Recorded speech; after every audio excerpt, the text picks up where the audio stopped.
Good evening and welcome to the Wednesday, January 28th Town of Penfield work session. I will call this meeting to order at 6:31 p.m. If folks have had the opportunity to review the minutes, could I please get a motion to approve the minutes from November 19th? Moved. Is there a second? Second. All in favor? Aye. Opposed? Abstentions? Okay, the minutes are approved. I would like to take a moment to recognize our plow and snow removal staff who worked so diligently this weekend to help us get through the storm. It's much appreciated. We have gotten many emails from residents saying how appreciative they are for all those efforts, so thank you very much. I also want to make it known that there are a couple changes to the agenda tonight. We are going to be moving up our guests to be the next item on the agenda. And also under new business, there's going to be 2 additional topics, which are stop signs and restaurant and drive-through code revisions. So with that, I want to welcome Erik and Erik from RKG to talk about the physical impact analysis and housing study update. Welcome. Hi everyone, members of the town board, staff. Thanks so much for having us tonight. Can you pause for just a moment? I'm so sorry. We just lost you. Oh, there you are. Okay, you're back. Sorry. We lost video of you for just a quick moment. But you're back. Okay, great. Can you hear us, Carrie? We can. You're coming in loud and clear. Okay, perfect. So yeah, thanks so much again for having us tonight virtually. We're excited to just give you a little bit of update on what we've been doing, a little bit about the process that we're undertaking. I know you have a full agenda, so we'll try to keep this quick. Am I able to share my screen, Carrie? If our PCTV staff will authorize that from downstairs, I think you should be able to. Great. Yep, perfect. Right again. That's coming through, it sounds like, or seems like. Oh, we're all good. Thank you, Brian. Excellent. So just a couple of quick slides. I thought a visual might help a little bit just to share with you all where we are. So as I mentioned, my name is Erik Halvorsen. I'm a principal with RKG Associates, and I'm also joined tonight by my business partner in the Boston office, Erik Woyciesjes. Erik and I have been leading all of the work so far, working with Carrie and the rest of the staff on the project.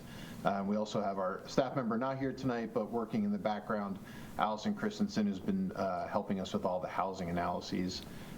We're super excited to dig into Penfield and help you all understand not only the housing situation in Penfield and also in kind of the broader region and housing market, but also the financial and fiscal implications of different development decisions that the town may choose or not choose to make over time.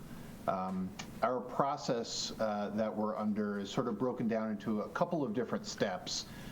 We have sort of the financial aspect of the project where we are building a fiscal impact model that essentially compares revenue from a particular development project or a development scenario if the project is large enough in scale that has multiple components to it. And we compare the potential revenue that might come from that project primarily in the form of property taxes. But then we compare that to town costs, so how much it might actually cost the town to provide services, and then how much it might cost the school district separately to provide services, particularly if there's residential development involved. We're hoping that this fiscal impact model that we build for you all will help you kind of better understand the trade-offs that come with different types of development. As you probably know, residential development comes with other impacts and revenue compared to retail or office development or hotels or industrial development. So we hope to really provide you with a clearer understanding of how different types of development impact revenues and services. We'll also then work with staff to run up to 3 different scenarios through our fiscal impact model to help understand, again, the revenue and cost implications of different types of development, or we could even measure different intensities of development or mixes of uses.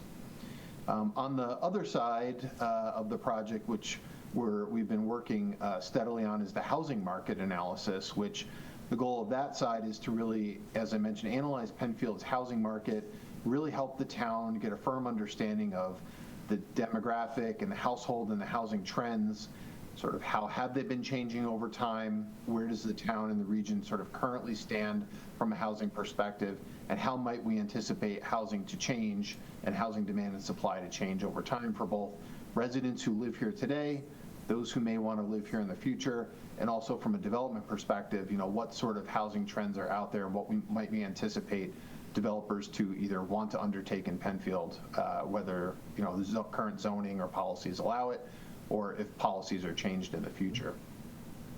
The last component that we'll work on is sort of the spatial analysis, which is using different mapping techniques that we have. We're planning to analyze all the different pieces of land or parcels of land in Penfield, whether they're publicly owned or privately owned, and try to identify locations where additional development could be most beneficial to the town and why. So sort of looking at all the different parcels in town and trying to help you understand where might development naturally want to gravitate toward over time. And that could be based on a number of different factors, such as how is the parcel zoned today? Is it zoned a certain way that would encourage a certain type of development? How are existing land use patterns influencing where development goes? Is there actually land available and who owns it? Does the land have access to roads and utilities and infrastructure that might make it either easier to develop or maybe more desirable to develop over time?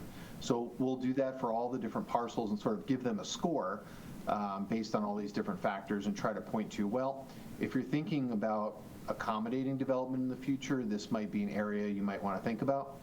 If you're potentially thinking about discouraging certain types of development, there might be certain pathways or policies where this analysis could be helpful. And then the last piece will be, of course, putting together a summary report with the fiscal aspects, the housing, and the spatial analysis to help guide through strategies and recommendations the town into the future, certainly as it results to land use and zoning, but also housing and incentive programs and policies that you all may want to consider going forward. So that's kind of in a nutshell the process that we've been working on for the last couple of months. This is just a timeline and schedule that we had agreed to as part of our proposal with staff.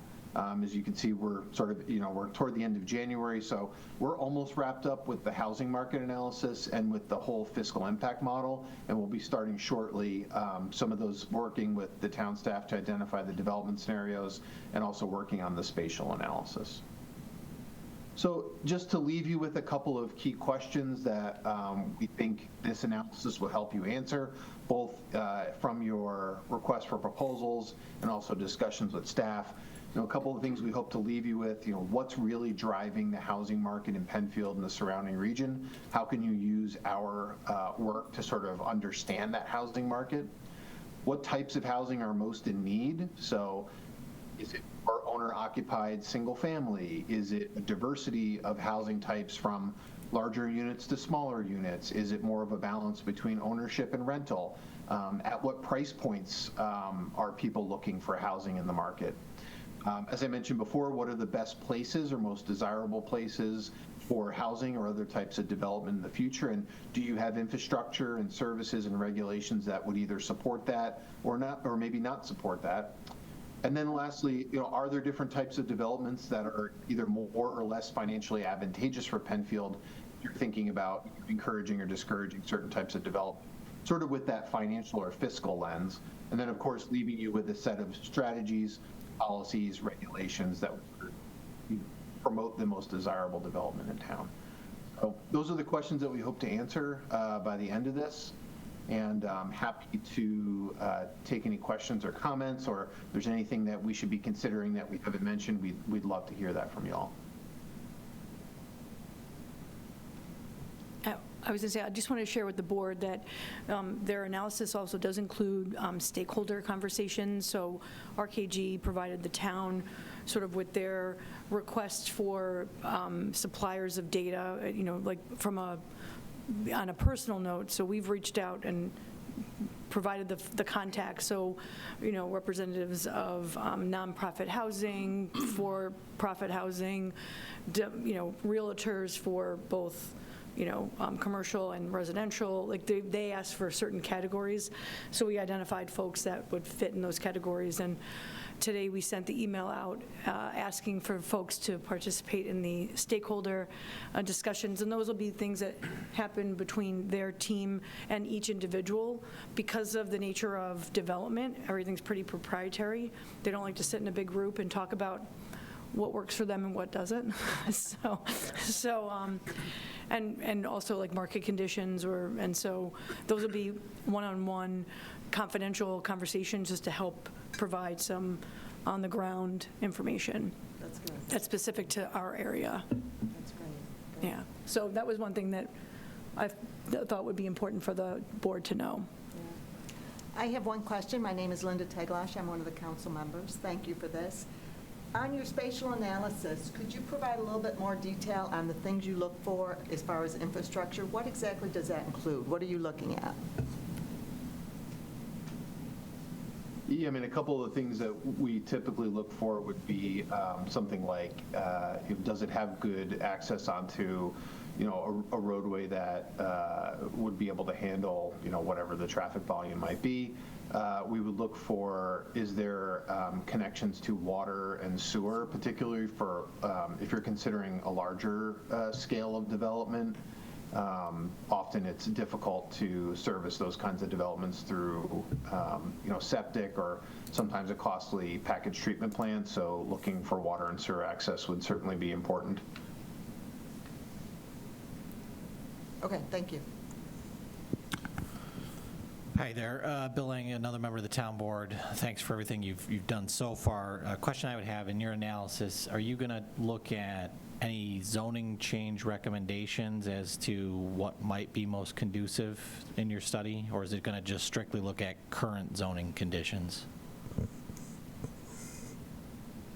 Yeah, so we'll certainly look at the current zoning conditions as we're thinking through and analyzing what types of housing might be missing in the market or in demand beyond what the town may already provide. And by thinking about, or by sort of combining the housing market analysis piece to your current zoning, we can look for gaps in the zoning to say, well, it looks like the market wants to deliver more smaller townhouse or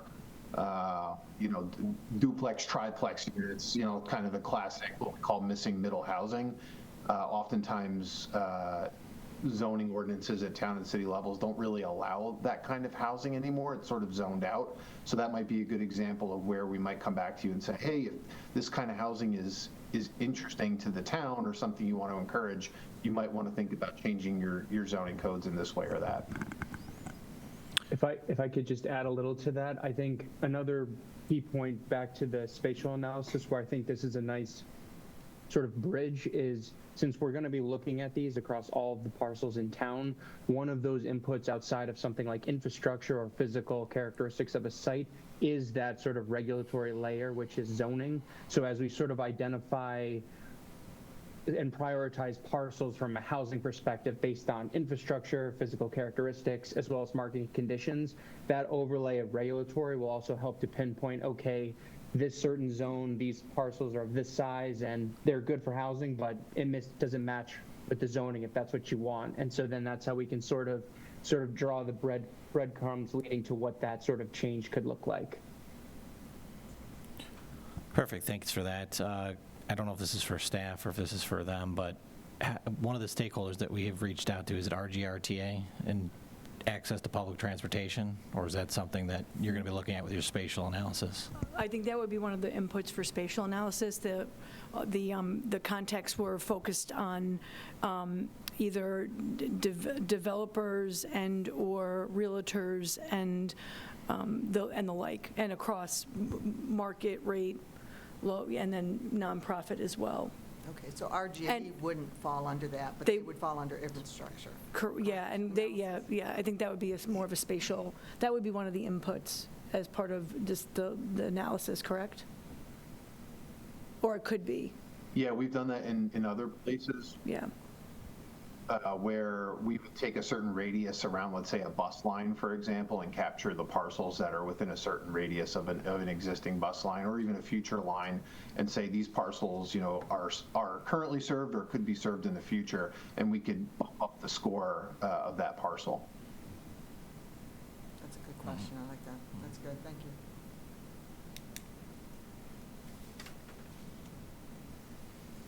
Any other questions? What's next? I think that means you're officially off the hook.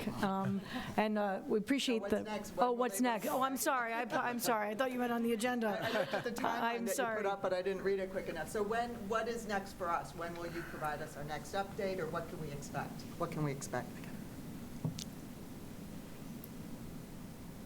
Yeah, so we're in the process of working with Carrie to schedule kind of an internal preview with staff of the fiscal impact analysis results and of the whole housing analysis, hopefully in the next week or two. We're trying to get that scheduled. We also owe you all a person trip out there, so that may be an opportunity for us to come in front of the town board in a more formal fashion and start to share some of our findings if town staff's comfortable with that. Yeah, I think we're looking at February work session, having them come back and really getting more into because we haven't seen, they've been working diligently, in the background as we expected, and so I think that February is probably the target for having them come out, and then that's when they could come meet with us, and they want to physically put eyes on the town and all the areas, and that's part of their process, and then also come and meet with everyone here in person. Great. Well, thank you very much. I'm very eager for this information. Is there anything else before we let them go? I think I'm good. Okay, thank you. Great, thanks, everyone. Bye-bye. Thanks so much. Yep. Good night. Thanks, Brian. Okay, we are going to be adding a new feature to our work sessions for the fourth week work sessions, such as tonight. We are going to have updates from department heads, so we will do that now, and I am going to start with Sarah Reynolds from the Finance Department. Thank you, Supervisor Barry. The first quarter of the year is typically spent on audit. And so the Finance Department is currently working on the audit of 2025 financial information. The first week that our auditors, Bonadio, will be on site is March 23rd. The second week is April 13th. Most of the excitement happens in that first week. So what we're doing right now is preparing for that week. And what that involves is making sure all of the expenses from 2025 are posted to 2025. Most of the department heads have gotten all of their expenses into us at this point. Due to a few people who have retired or otherwise moved on. We have a few more still to get in, and then we usually get a few utilities late. We got some utilities last year in early March, so I want to make sure that those do get into 2025 and are not posted to 2026. After that, we look at accruing expenses. So, for example, payroll. We have 2 days of 2025 that actually was paid out in 2026, so that has to be accrued so the expense is picked up in the appropriate year. We also look at receivables, so anything that was worked on or should have been part of 2025, but we don't actually receive the payment until 2026. For example, quarter 4 sales tax. We usually receive that in February, but that is Q4 for the previous year. Any Monroe County ARPA funds for reimbursement from 2025 expenses, Department of Transportation funding for our CHIPS programs. So that would be like Pave New York and Pave Our Potholes. That would be received in 2026 for 2025. Then we look at reconciling. We reconcile cash. That happens actually monthly, so that's not such a big deal. Revenue. I go through all of the revenue lines to make sure that things are posted to the correct revenue line. Liabilities, such as accounts payables, and also assets such as receivables. So we go through and we make sure that everything is as it should be. And sort of the last steps are budget transfers, any additional appropriations to make everything whole. And that's where typically the town board comes in. We try to do as much as possible budget transfers within like the same department and within sort of the same category of expense. If it's outside of that, then I have to, put it to you to approve. And any additional appropriations are usually things like RG&E that we don't have a whole lot of control over. So that kind of is, on a high level, what's involved in audit. I usually tuck in with the town clerk and the courts as well. Their audits are separate. The court's audit was last Friday. I believe everything went very well, but Elise is a rock star, so I would expect nothing less. The town clerk's audit is next week, and I expect that to go well also. So that's kind of the big project that's taking up most of finance's time right now. There is, of course, 2026 business as usual. So that would be anything that's coming in, accounts payables for 2026, anything new. We are also in receipt of some of the tax monies that have been levied. I'm currently in receipt of $5 million that has been received through the warrant.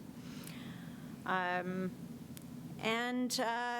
looking at a couple of budget adjustments that will also come across the town board's desk. They are budget neutral at this point. We do have an electric truck grant for $73,000 that we need to request the appropriations, but it is fully funded, so that will be reimbursed to us. And also some EV charging stations for $50,000 that will also be reimbursed. So those are two budget neutral items. Again, we have to request appropriations for the expense. We don't necessarily have to request appropriations for the revenue side of that. Other activities of the finance department, we're cross-training.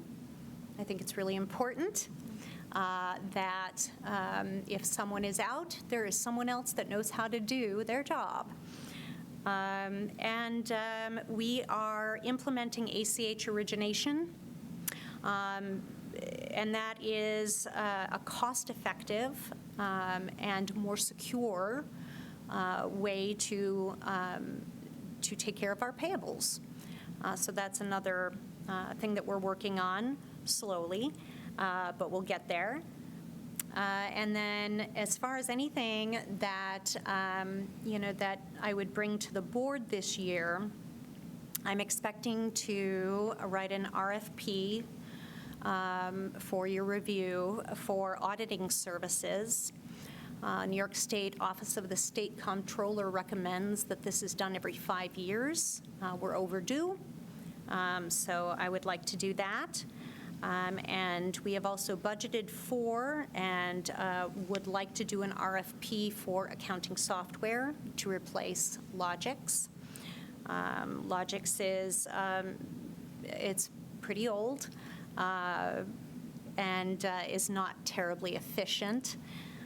So we'd like to look at replacing that as well, but I can go into more detail when we get to that point. So did you have any questions for me?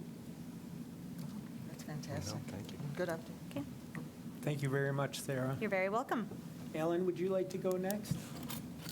Alan Wrights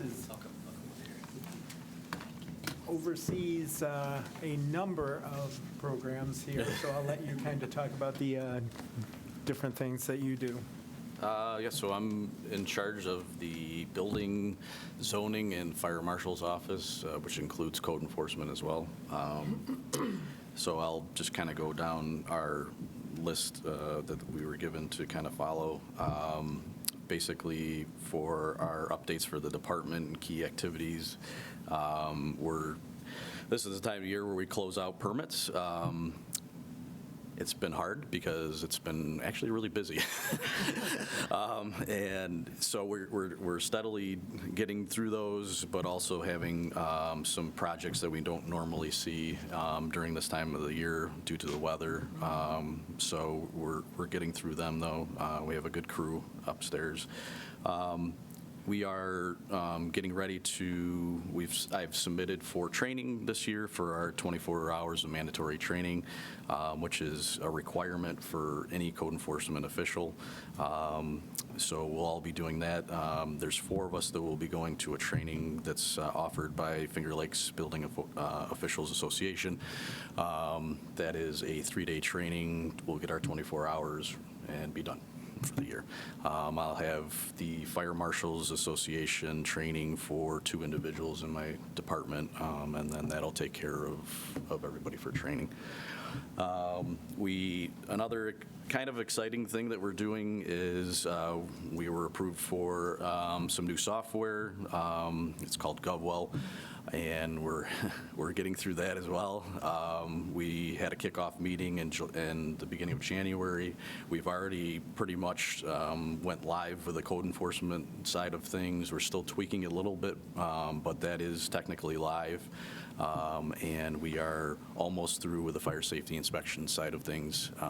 Soon we will be starting our building permit side of things and our zoning, planning, any kind of boards.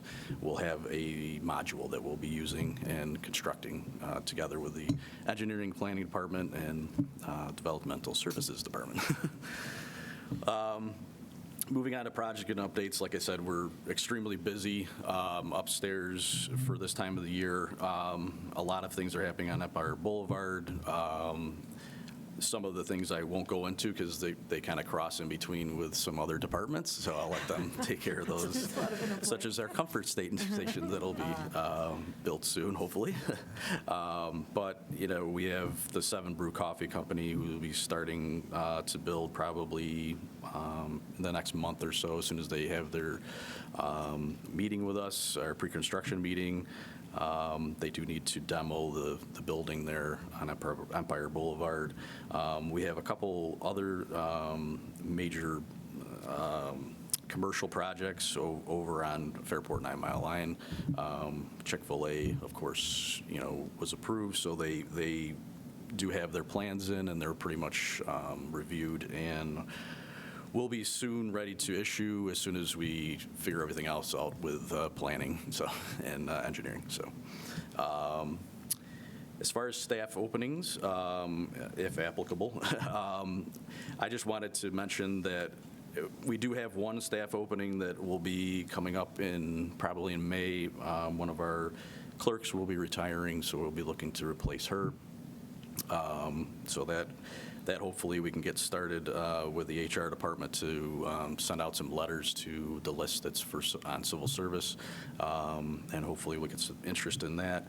I wanted to mention that our zoning official left and retired after 30 years, which was, it was sad to see him go. He was a wealth of knowledge.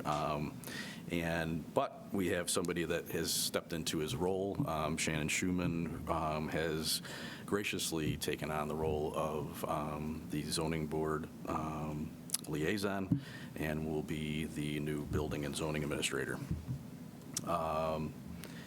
Then, as replacing Shannon, we had to take our part-time fire marshal, assistant fire marshal, and kind of do a hybrid type position for him. And he will be doing assistant fire marshal duties and assistant building inspector duties, and I will be training him. So, as far as budget status, I would say we're on track because it's very early. So, yeah. So I would hope that we would be on track.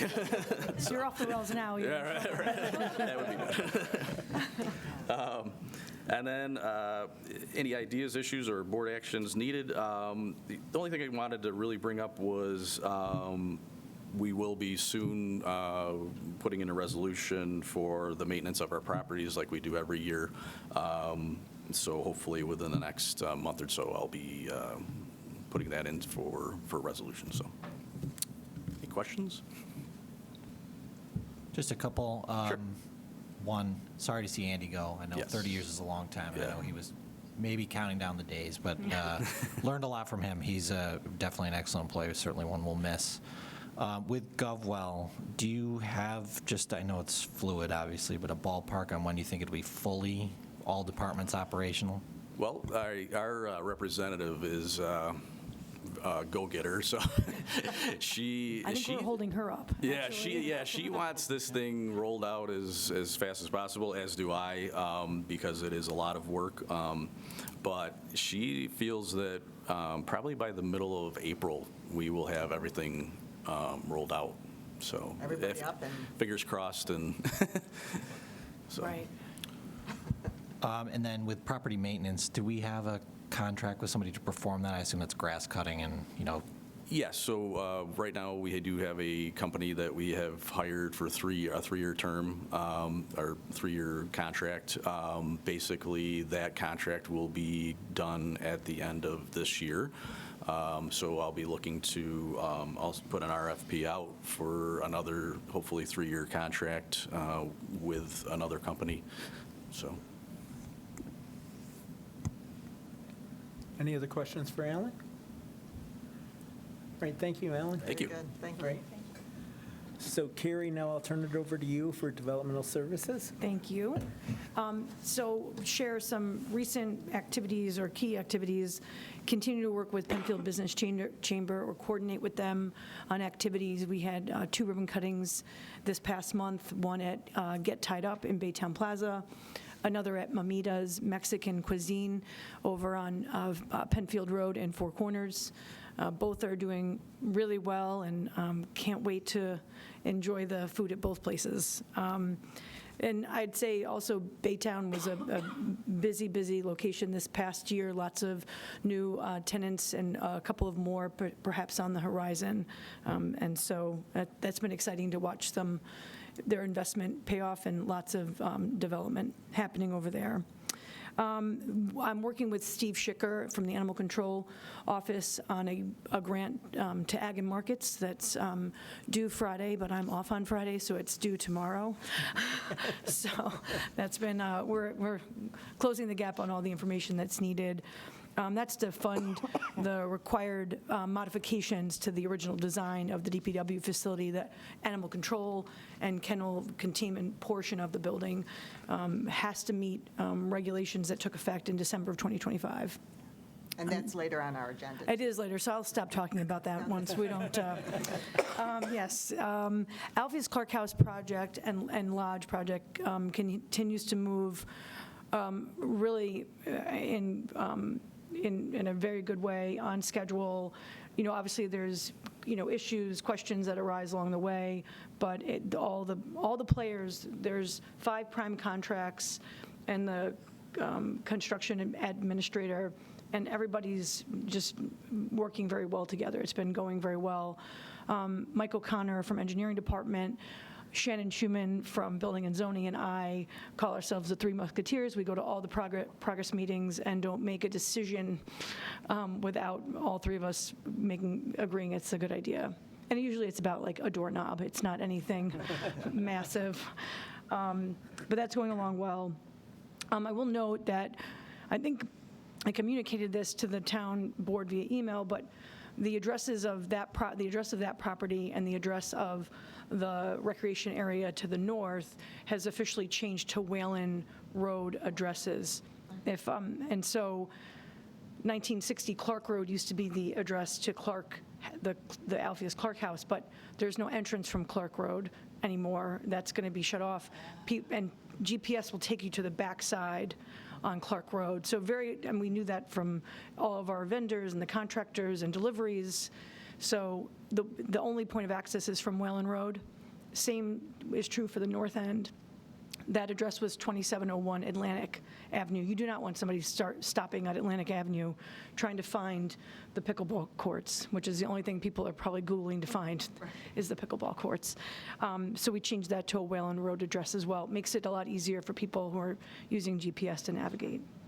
LaSalle's Landing Comfort Station, it's a really nice way of saying a bathroom with a attached pavilion, is they're ready to go. Contracts are executed. Pre-con meeting was held just last week. Construction will begin sooner than I think we expected because the pile design of the foundation actually does better in solid, it performs better when it's installed in the winter. So they're excited to get started as soon as the permit from DEC is issued or shortly thereafter.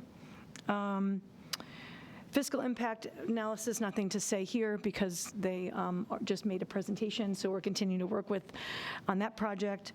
And the town facilities community engagement project, that's Barton and LaJudas. I'll say that because when you look at the name in writing, you don't want to say LaJudas. So Barton LaJudas is working with us on that. We did have our first internal staff advisory that was representative of all the departments, recreation, library, courts, folks from various town departments here at Town Hall, all the recreation. So we kicked off on Friday, and we're going to be looking to finalize a public engagement plan and communicate that to you all and also to the public at large. We are targeting a public outreach information meeting tentatively. I'm not even going to say the date. It's very subject to change. As soon as we have it confirmed, we will share that with the board. And that's an exciting project, just to get people's ideas and thoughts of, sort of how do we prioritize and identify what future town facilities are needed, how should that be organized or coordinated, and maybe most importantly, how willing are folks to fund those, those improvements. Everybody has great ideas until somebody's got to pay for them. So, and then there's no staff openings that I need to ask about. Budget status, again, I probably have the smallest budget of all of the towns, so no problems there. And then I don't think I have any outstanding ideas or issues, so board action will be things that are on tonight's agenda. I know it's an exciting project for you, but any update on the grant application for the LWRP? Oh, yes. So thank you for saying that. So we did receive the LWRP grant award. We also received funding through DEC for additional MS4 mapping. We have not officially received the award letter. If my experience from the last LWRP is any indication, it will take us several months to navigate the contract process. Would you, for everybody that's... LWRP, Local Waterfront Revitalization Program. Thank you. I apologize. I talk in alphabet soup. So Local Waterfront Revitalization Program, it's a program that's administered through the New York State Department of State.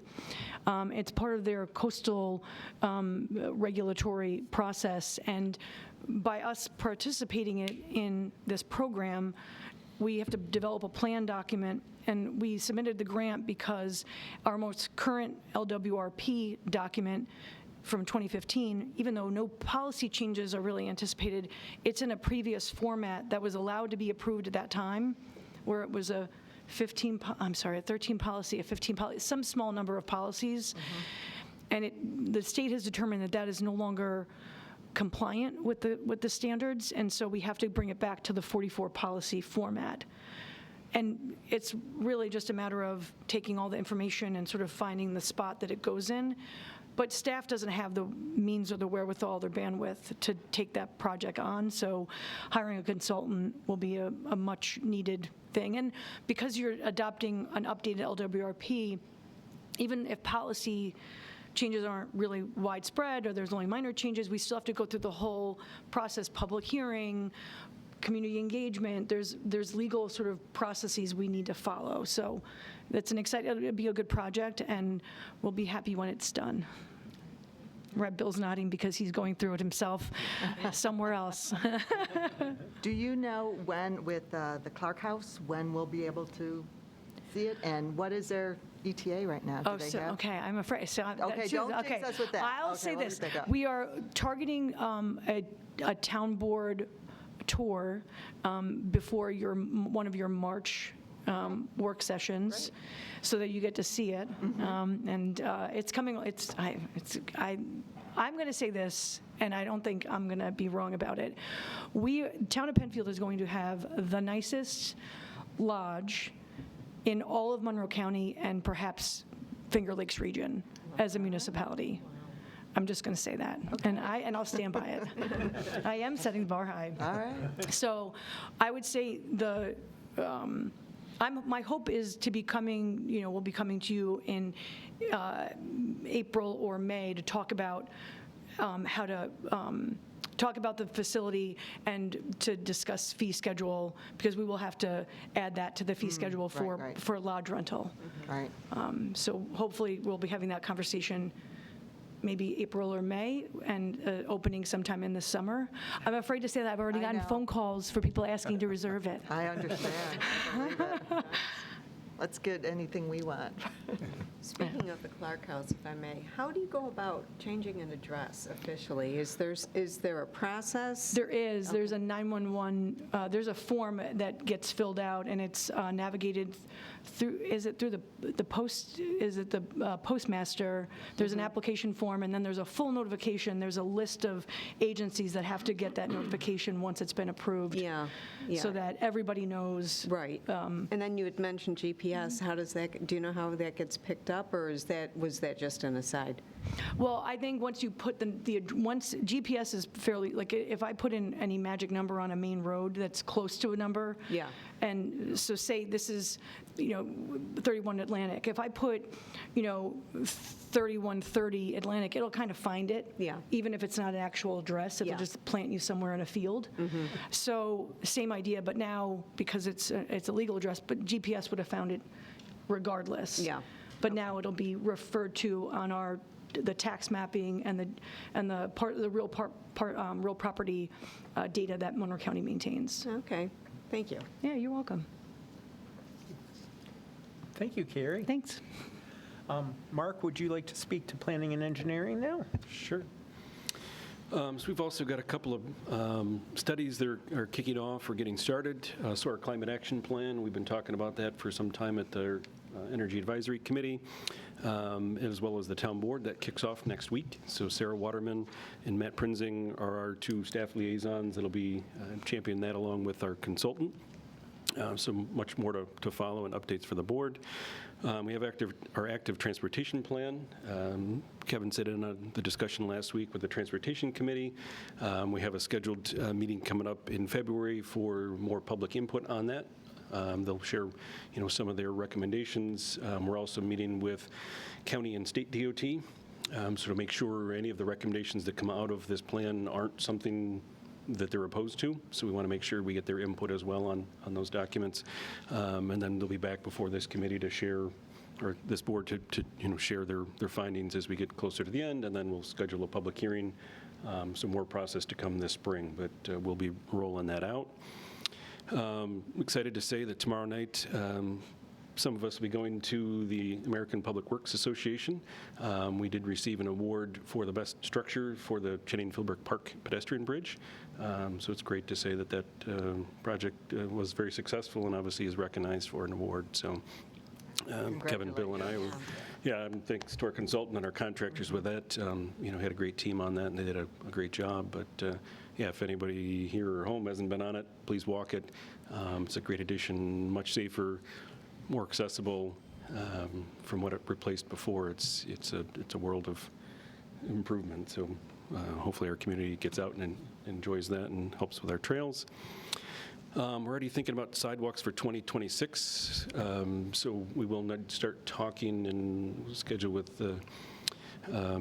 Kevin when to do our 2027, so we kind of work a year and ahead, looking at those locations. So we've still got sidewalks. We installed some in the fall along 5 Mile. We still have sidewalks on northern part of 5 Mile to install, Plank Road and Jackson Road. So those are already in the queue for this year.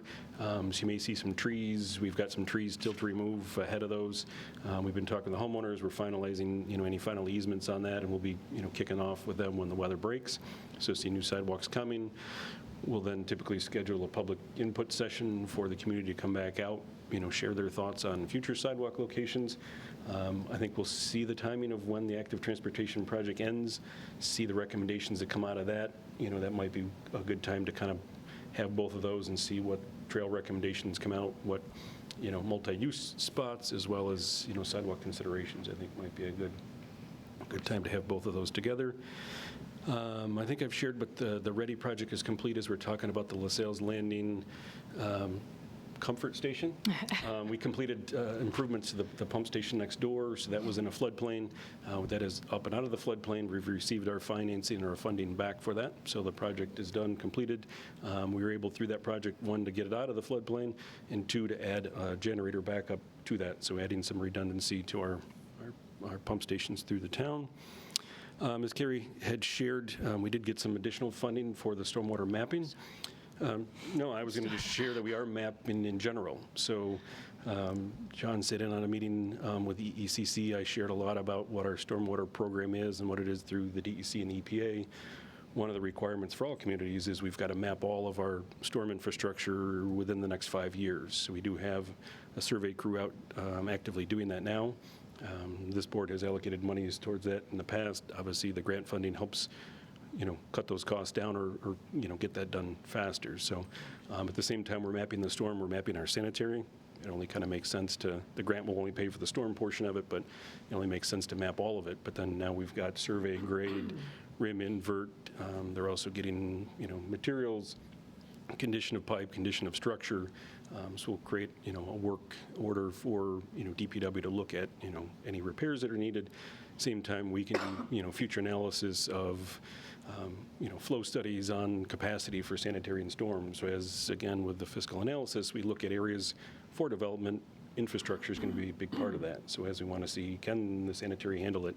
Now, if we have that as-built system, we can do some analysis through that and see if truly our infrastructure can handle additional flows or additional stuff running to that. So no staff openings, and I hope it stays that way.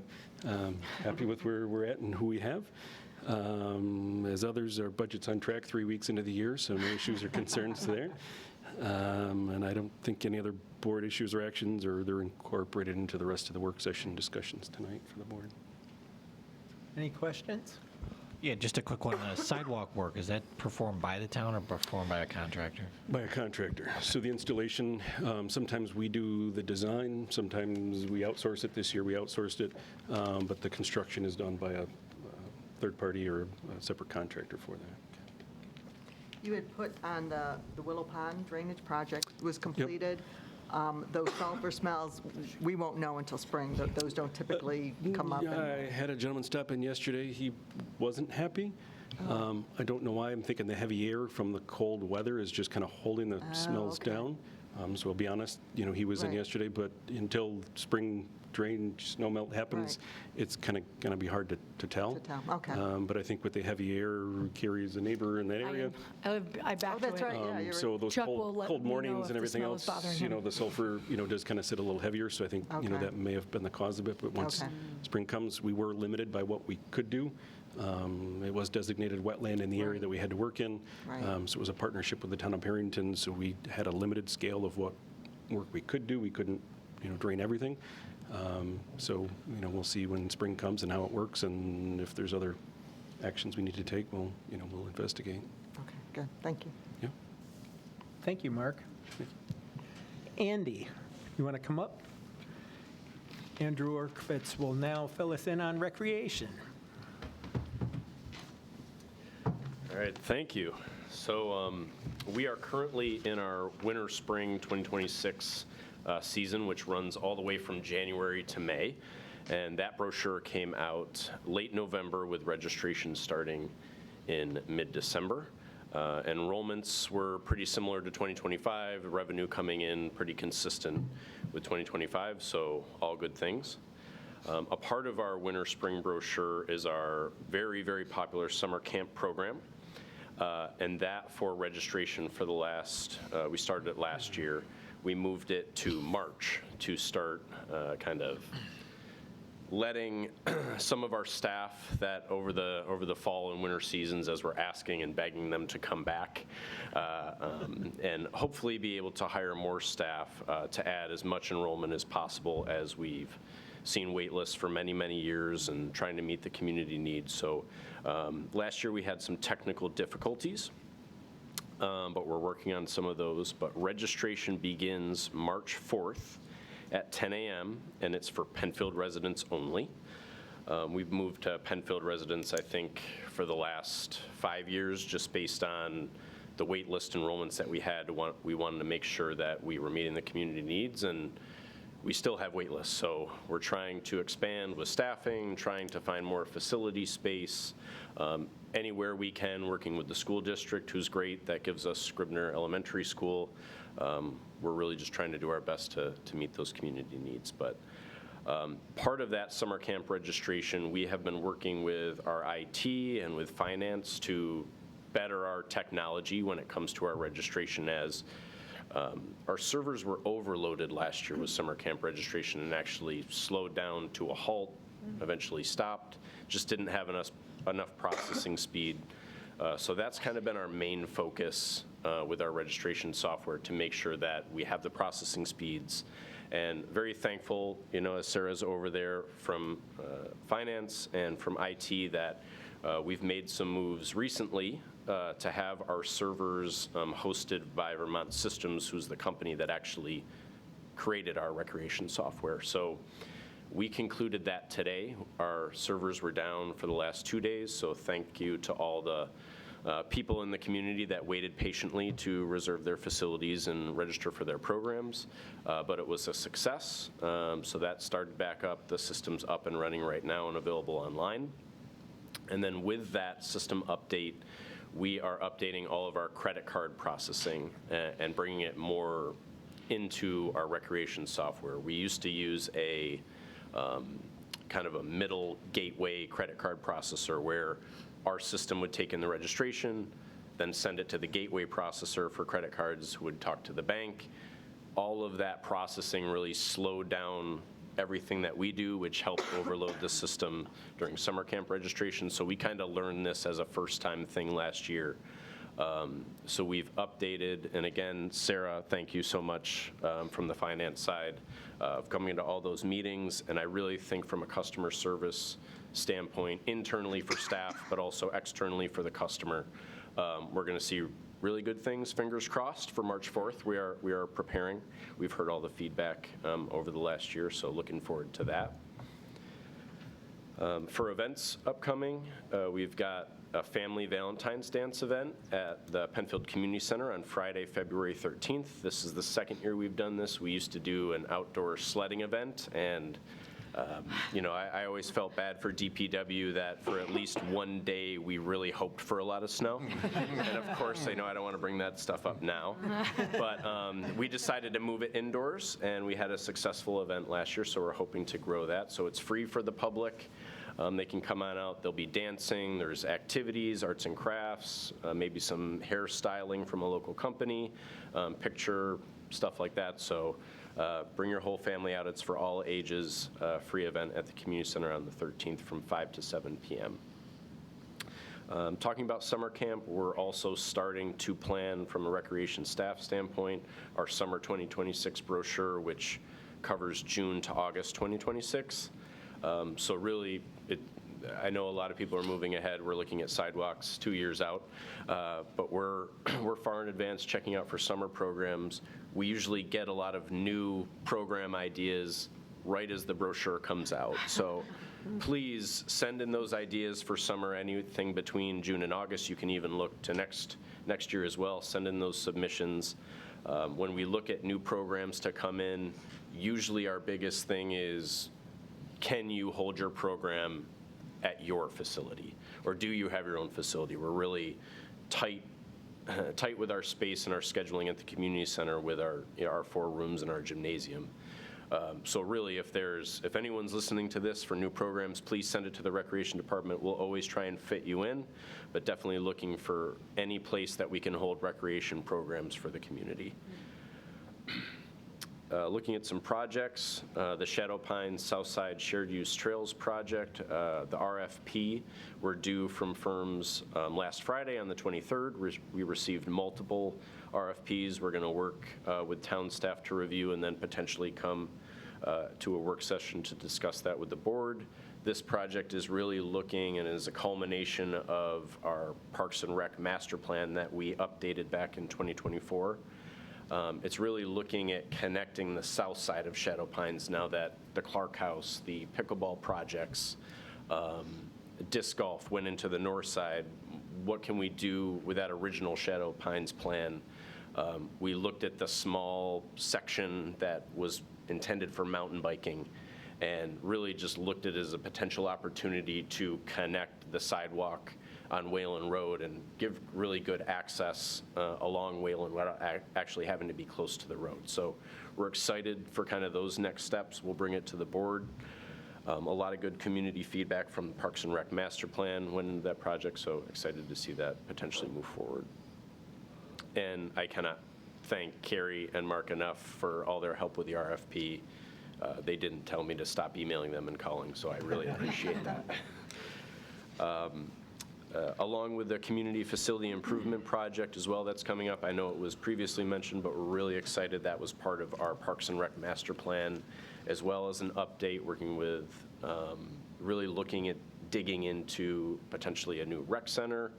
So I'm just really excited that all of our different areas in the town have kind of done our own thing and heard from the public. We've gotten great feedback, but now's the time to, as the town, look at, hey, what's possible and plan potentially years out. So thank you to the board. Thank you for Carrie for all your work to do that. Just excited to hear what the community has as we all have these big projects and ideas to expand all the services that we provide to the town. And lastly, in projects and updates, as we're talking about 2026 with summer coming up, we're really looking at event planning. Specifically Independence Day, working with the board, with our event committee. We have an upcoming meeting with town staff on our event committee in early February. So really looking to do something special for this year for Independence Day and figuring out all those details, as well as the numerous concerts and events and programs that the town and the rec department offer. So as soon as that information gets decided, it'll get pushed out to the public, but exciting things for this year.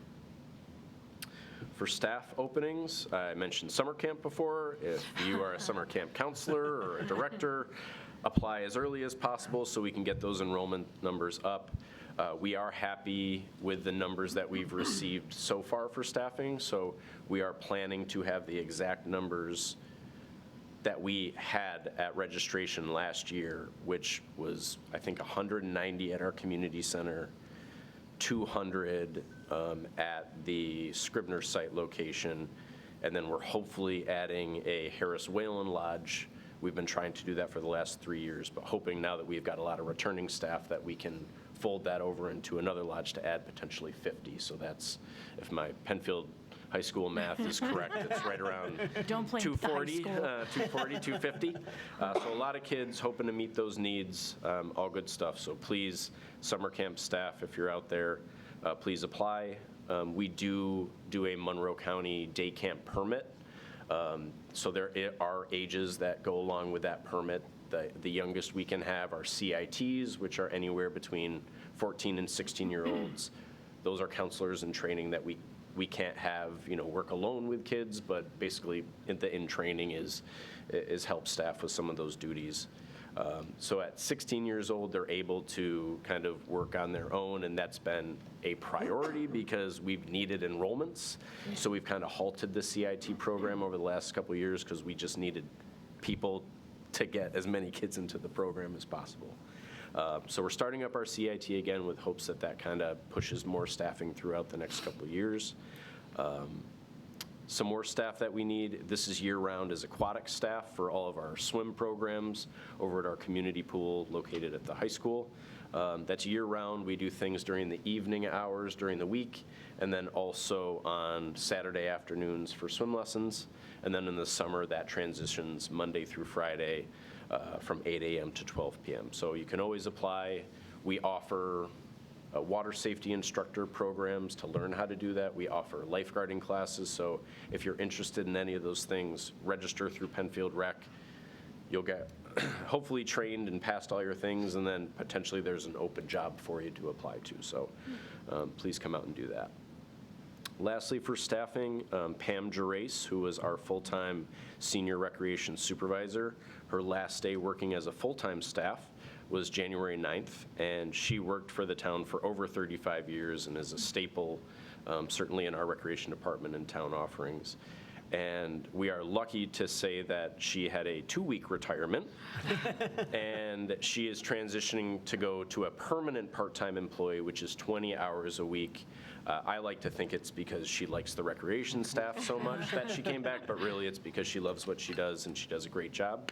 So I know a lot of our program services that we offer that she controls, our patrons are very, very happy that she's staying in that role. So the other half of her full-time position, those extra 20 hours, we're working with human resources to post a position to hopefully fill that, to have Pam train this person on what she previously did, and then work with that to offer even more things through the department.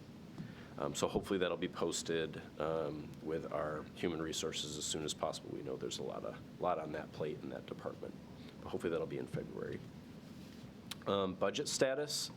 The last time I checked, and I know Sarah was talking before, so please chime in if any of these numbers are incorrect. But our 2025 revenue, we slightly exceeded our expected budget at just over $900,000. So kudos to our recreation team, all the program offerings, all the grants, all the fundings and different opportunities advertising that we do. I can't thank them enough for a great job that they did this past year. And then 2025 expense, we're still working with Sarah with some of those wrap-up numbers to move around some of the funds from different departments. I know in January we came to the board, or Sarah came to the board for us to allocate some different funds to help offset some of our overexpended things, mainly due to our revenue being so high in some different areas. For 2026, I said before, our program registration is pretty consistent with 2025, so our revenue should be pretty similar. We did decide to increase summer camp fees this year, so we're expecting those fees to show up on the revenue side as well, but plan for it on the budget side. But then hopefully the expenses aren't as high for that as well with staffing. Then lastly, things for the town board action. There will be, we do an annual seasonal brochure bid. Sometimes we write into that bid that if the fees don't change, we don't have to go to bid and can extend it for a year or two. The current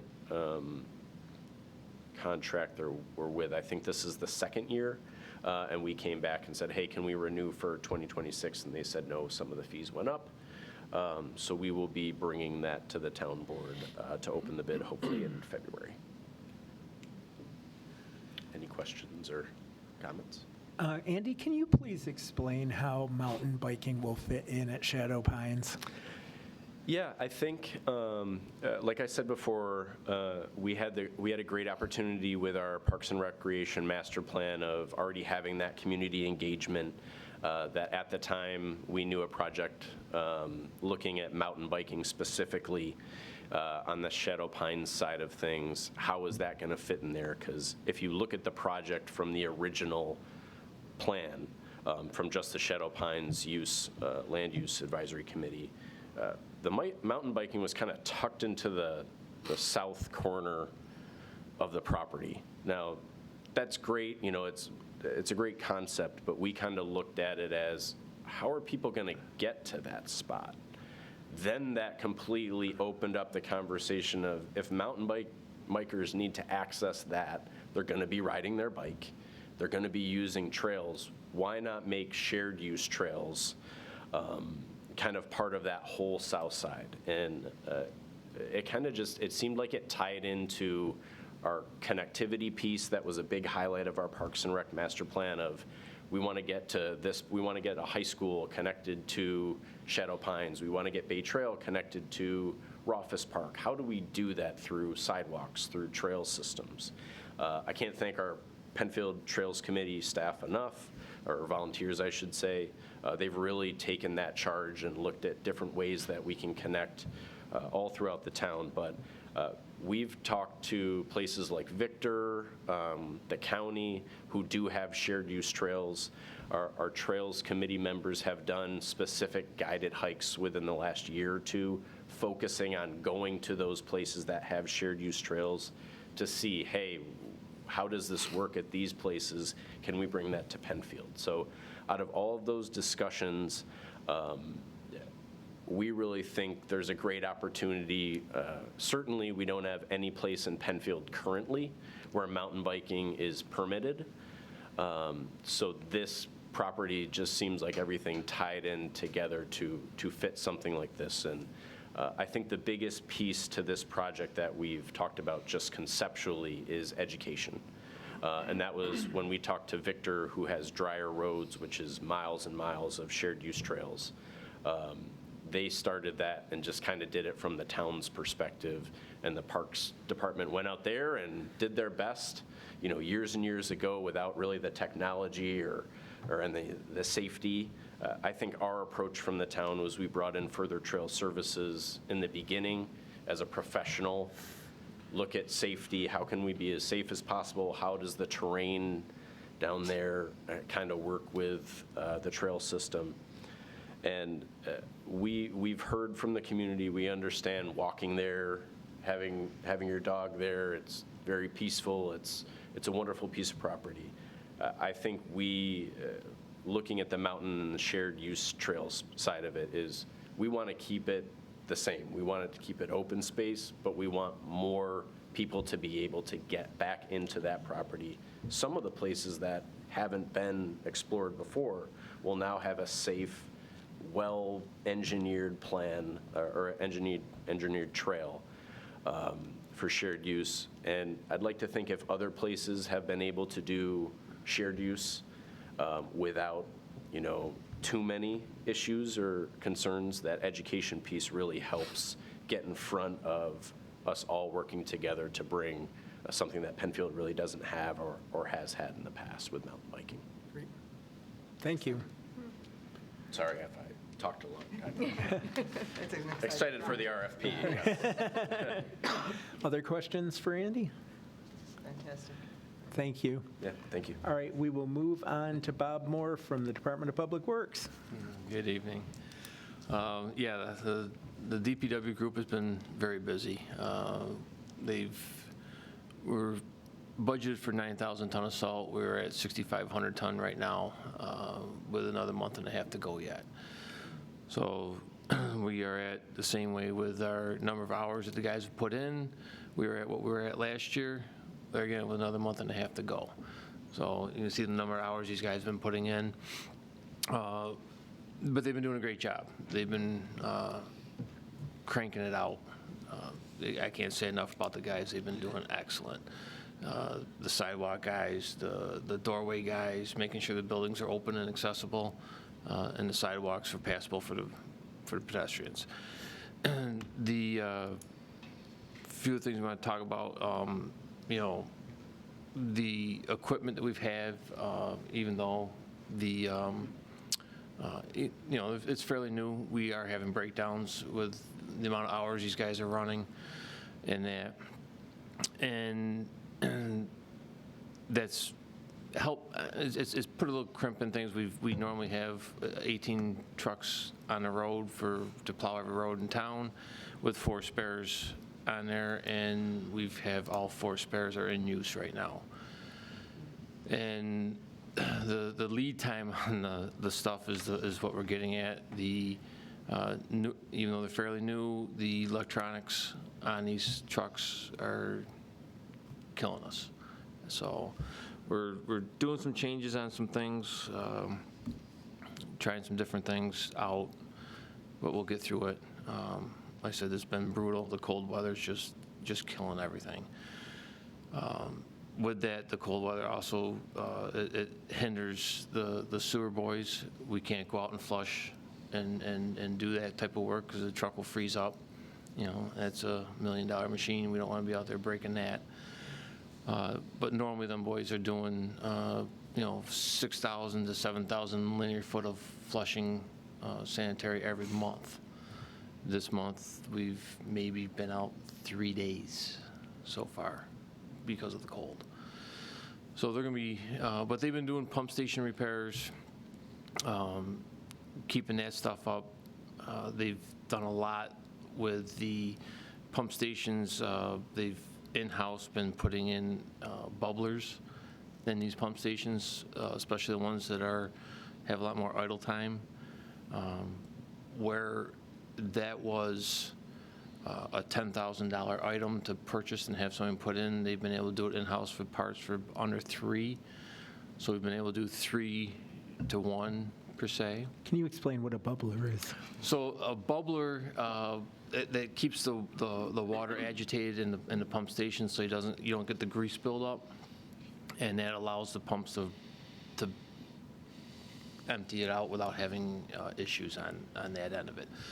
So these like the arbors is one where that has to cycle with another pump station, so it may sit for hours on end before it can actually move. So these bubblers keep everything fluid, so that nothing solidifies.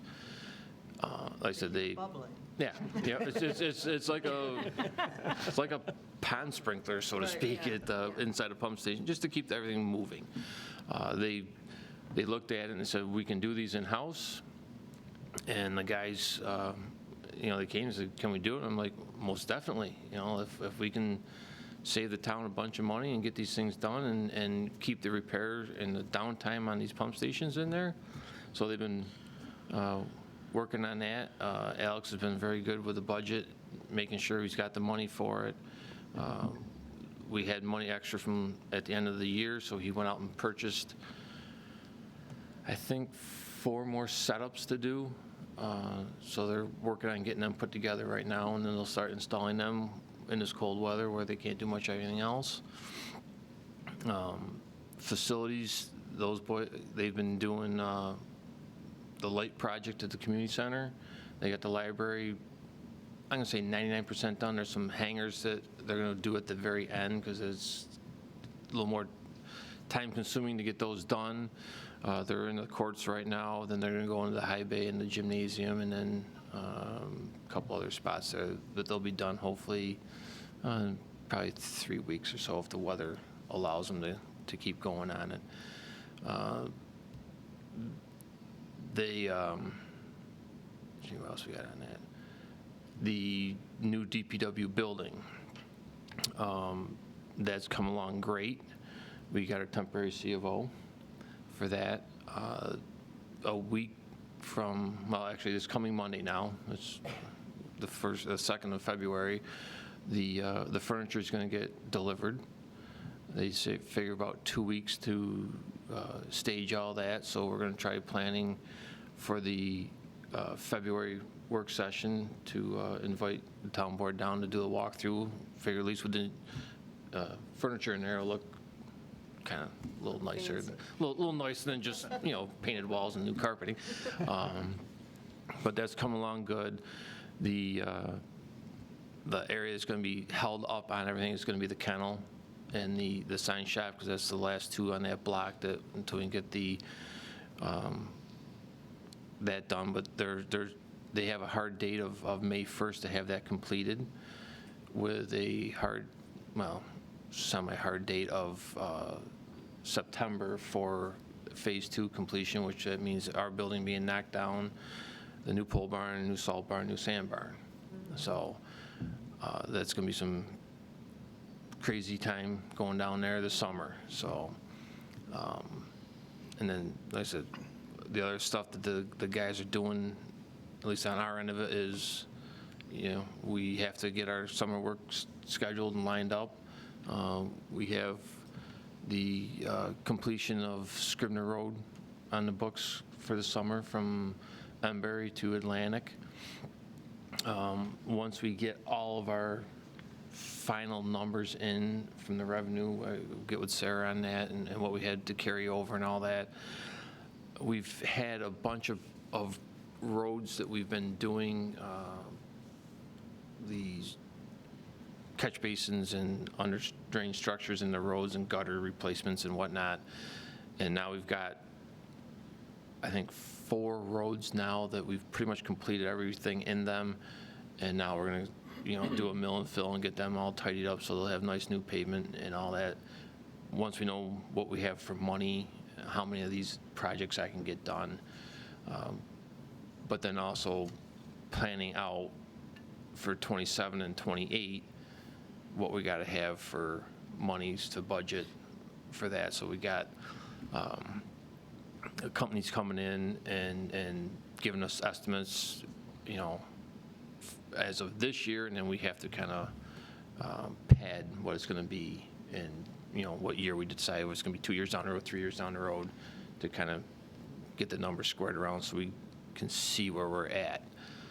So that's where we're at on those. As far as staffing goes, we are down 1 in the highway, we're down 2 in the sewer, and we're down 2 in the facilities. 2 in the facilities because one, Jim Kreckman, who's been here for 38 years, retired, and he was the one that also carried the town's electrician's license. So we're going to hire an electrician and then someone to fill Jim's spot as well. So that's why we're down 2 in that department. So we got that going. Parks is full at the moment. So we'll see how that all plays out, what we can get in for candidates on that. And let's see what we got lastly. Budgeting wise, like I said, I'm hoping that the overtime budget doesn't get smoked too bad this year. It's going to be tight, but we can't do nothing about that. Mother Nature is what it is. And then the other budgeting issues that we're kind of running into is the equipment that we had got quotes on for last year for this year's budget. We padded it for increases. The tariffs are what's the unknown thing right now. The trucks, we were figuring a couple thousand on. That's closer to 7. So we got to see how that's all going to play out. But I think we'll still be okay with what we've got. But we weren't expecting that.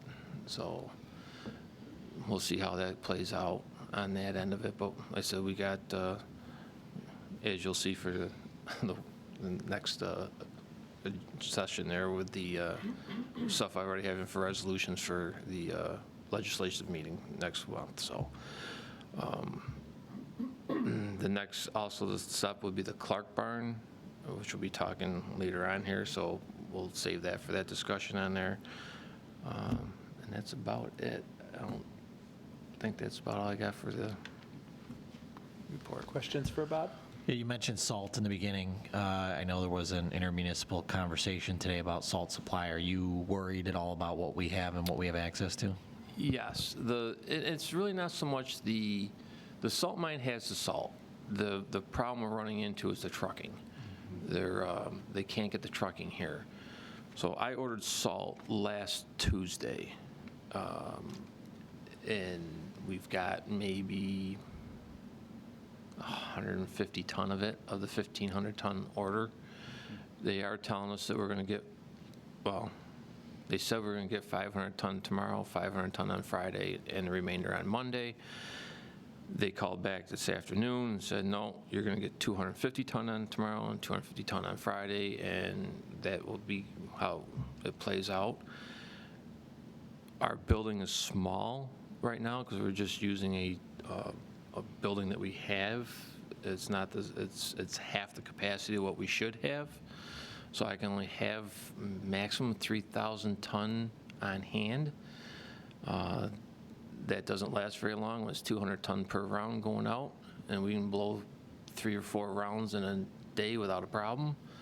You know, I'm ordering salt on a weekly basis, and like I said, now with them not being able to truck it to us, we're getting down. We're getting to a critical point again, and that's just what we have to deal with. Other questions for Bob? Okay, we're moving into action items, and we're actually going to stay with Bob, and he will talk about the Clark Road barn. Are we releasing the others or property? Yeah. I can walk through it. Yeah. Long days. Yeah, you're always welcome to stay, but you're not mandated to stay. Long day. Thanks, Linda. Thank you. I got you in. Okay, do you want to talk about the barn? So, as we all know, the Clark Road barn met its demise a couple weeks ago. It collapsed, it imploded on itself. I met with the contractor that was doing the contract for the demolition of it, and he has graciously said that, you know, if we want to internally, because we can deal with it internally now, that he was willing to sign off and walk away from it, not charge the town. So Carrie and myself, we wrote up the agreement. It's sent out to him, and that, just waiting for him to sign off on it and be done. And then we're going to go in and, with the approval, and start cleaning it up, saving the beams that that are savable, put them in a storage area, and that till we can figure out uses for them down the road, and clean it up. We'll do that in-house.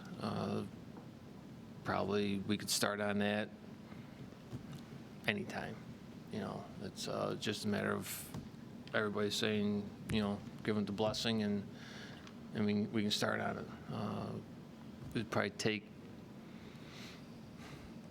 2 weeks to clean it and have it set. So we want to bring it in front of the board to make sure everybody's still on board with what we're doing and taking care of it that way. Do we know where we're going to store? We'll get Verdi trailers. The exact location of those yet will be determined of where we can. Can I share the plan for at least one beam, perhaps two? Is we've got 2 mantles in the Alpheus Clark house. I'd like to request one, if one beam may be insufficient, but we might need 2 to be milled down to be the mantle in the lodge space. There's a ground to ceiling electric fireplace with a mantle space that's being held. They could provide the beam, but if the beam is available for use in the Clerk House, it could be a nice connection. So when I think of beams, I'm thinking beams, right? Right. The large beams. And are we talking about milling one of those down for a mantle place? That seems So- excessive milling to me. They would just, they would saw cut it and then, I'm way out of my realm. This is where I need the contractor to come in. Right. So if there was a section of beam, say, that was damaged, but they could save a portion of it because they need a 6-foot length for the original Clerk House, and then they need a 8 or 10-foot length, maybe a 10-foot length, 6-foot length. Again, I think it's 6-foot and 4-foot length. So if you had a 10-foot section of a beam that we could potentially use to create the mantle, if that's something the town board wants to consider or allow. Because there are beams that obviously broke. Right, and actually, that's a great point. And my question would just be as a kind of a follow-up or maybe a prequel. Do we know about how many beams or what's actually salvageable at this point, or is it too early? Or It's too, there's a lot. The internal upright ones are all there. Everything on the south wall, those uprights, the top 4.5 foot snapped off, and that's what allowed the roof to collapse. So you have them, I'm going to say there's still probably 12 foot of decent beam yet that we could take out what they need for the mantles over there and discard the last top, 1.5 foot that's rotted and split off. A lot of the roof, which was basically dimensional lumber on the roof rafters, a lot of them are busted, but each end beams, the big tall ones, even at the west wall, when that one just kicked, it just flopped down. So they're intact. They may have a few cracks, whatnot, but they're still a usable piece. So we'll save all of them. The east wall is still standing, and then the north wall is still standing. So all them beams will save. All the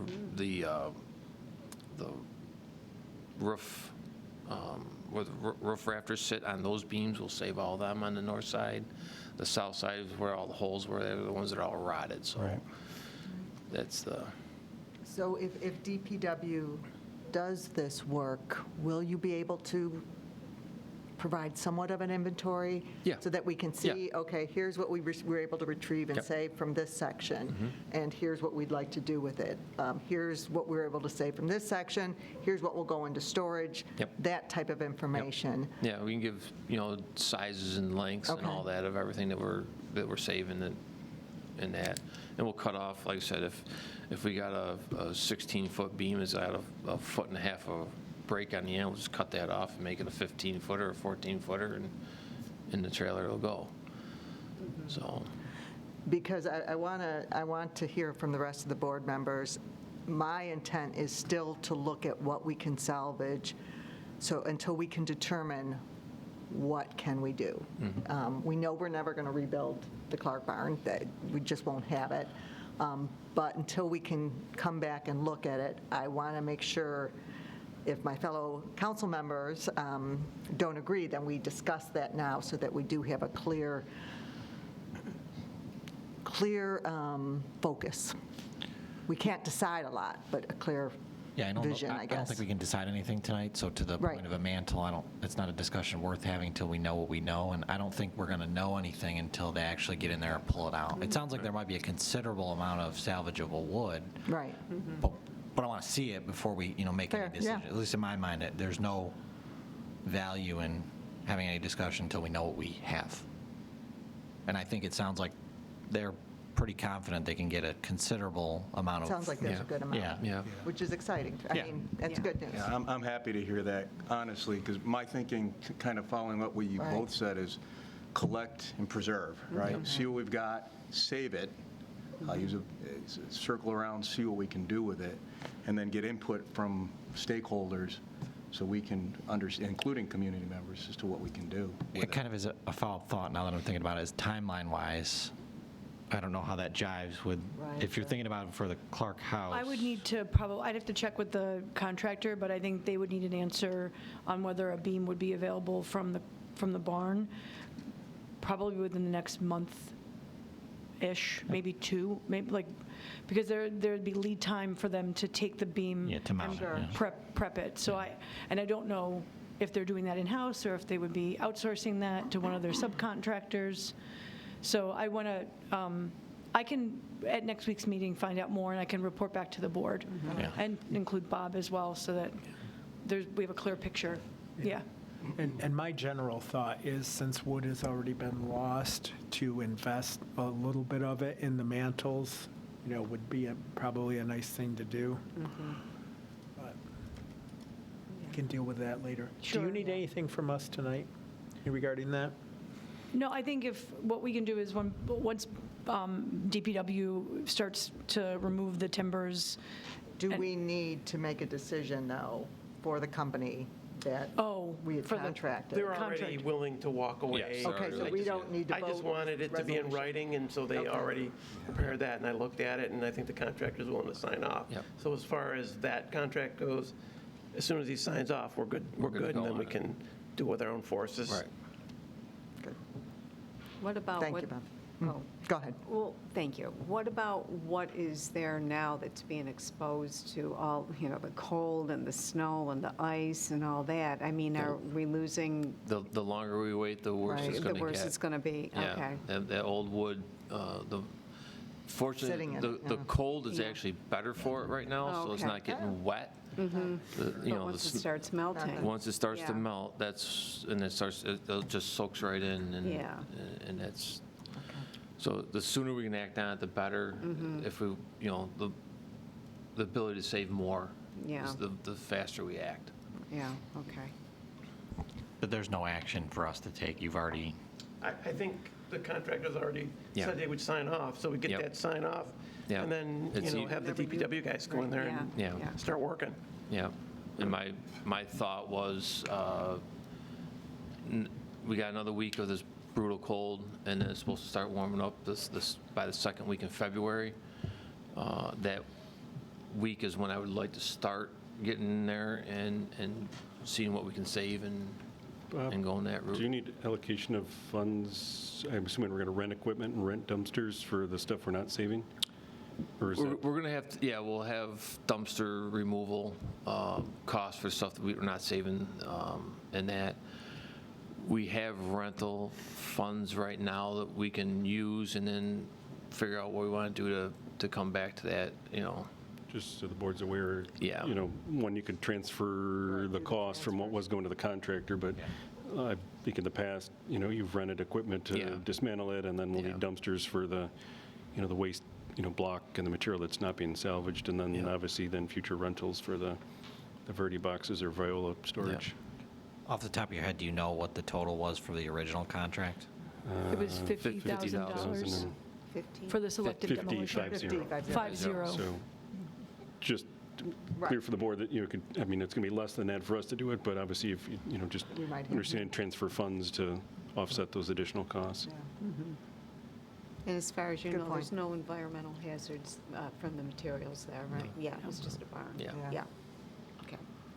Sure, and any animals that were in there. Yeah, right. A little startled. at Ricky one. Raccoon went for a ride, I think, but. Oh, boy.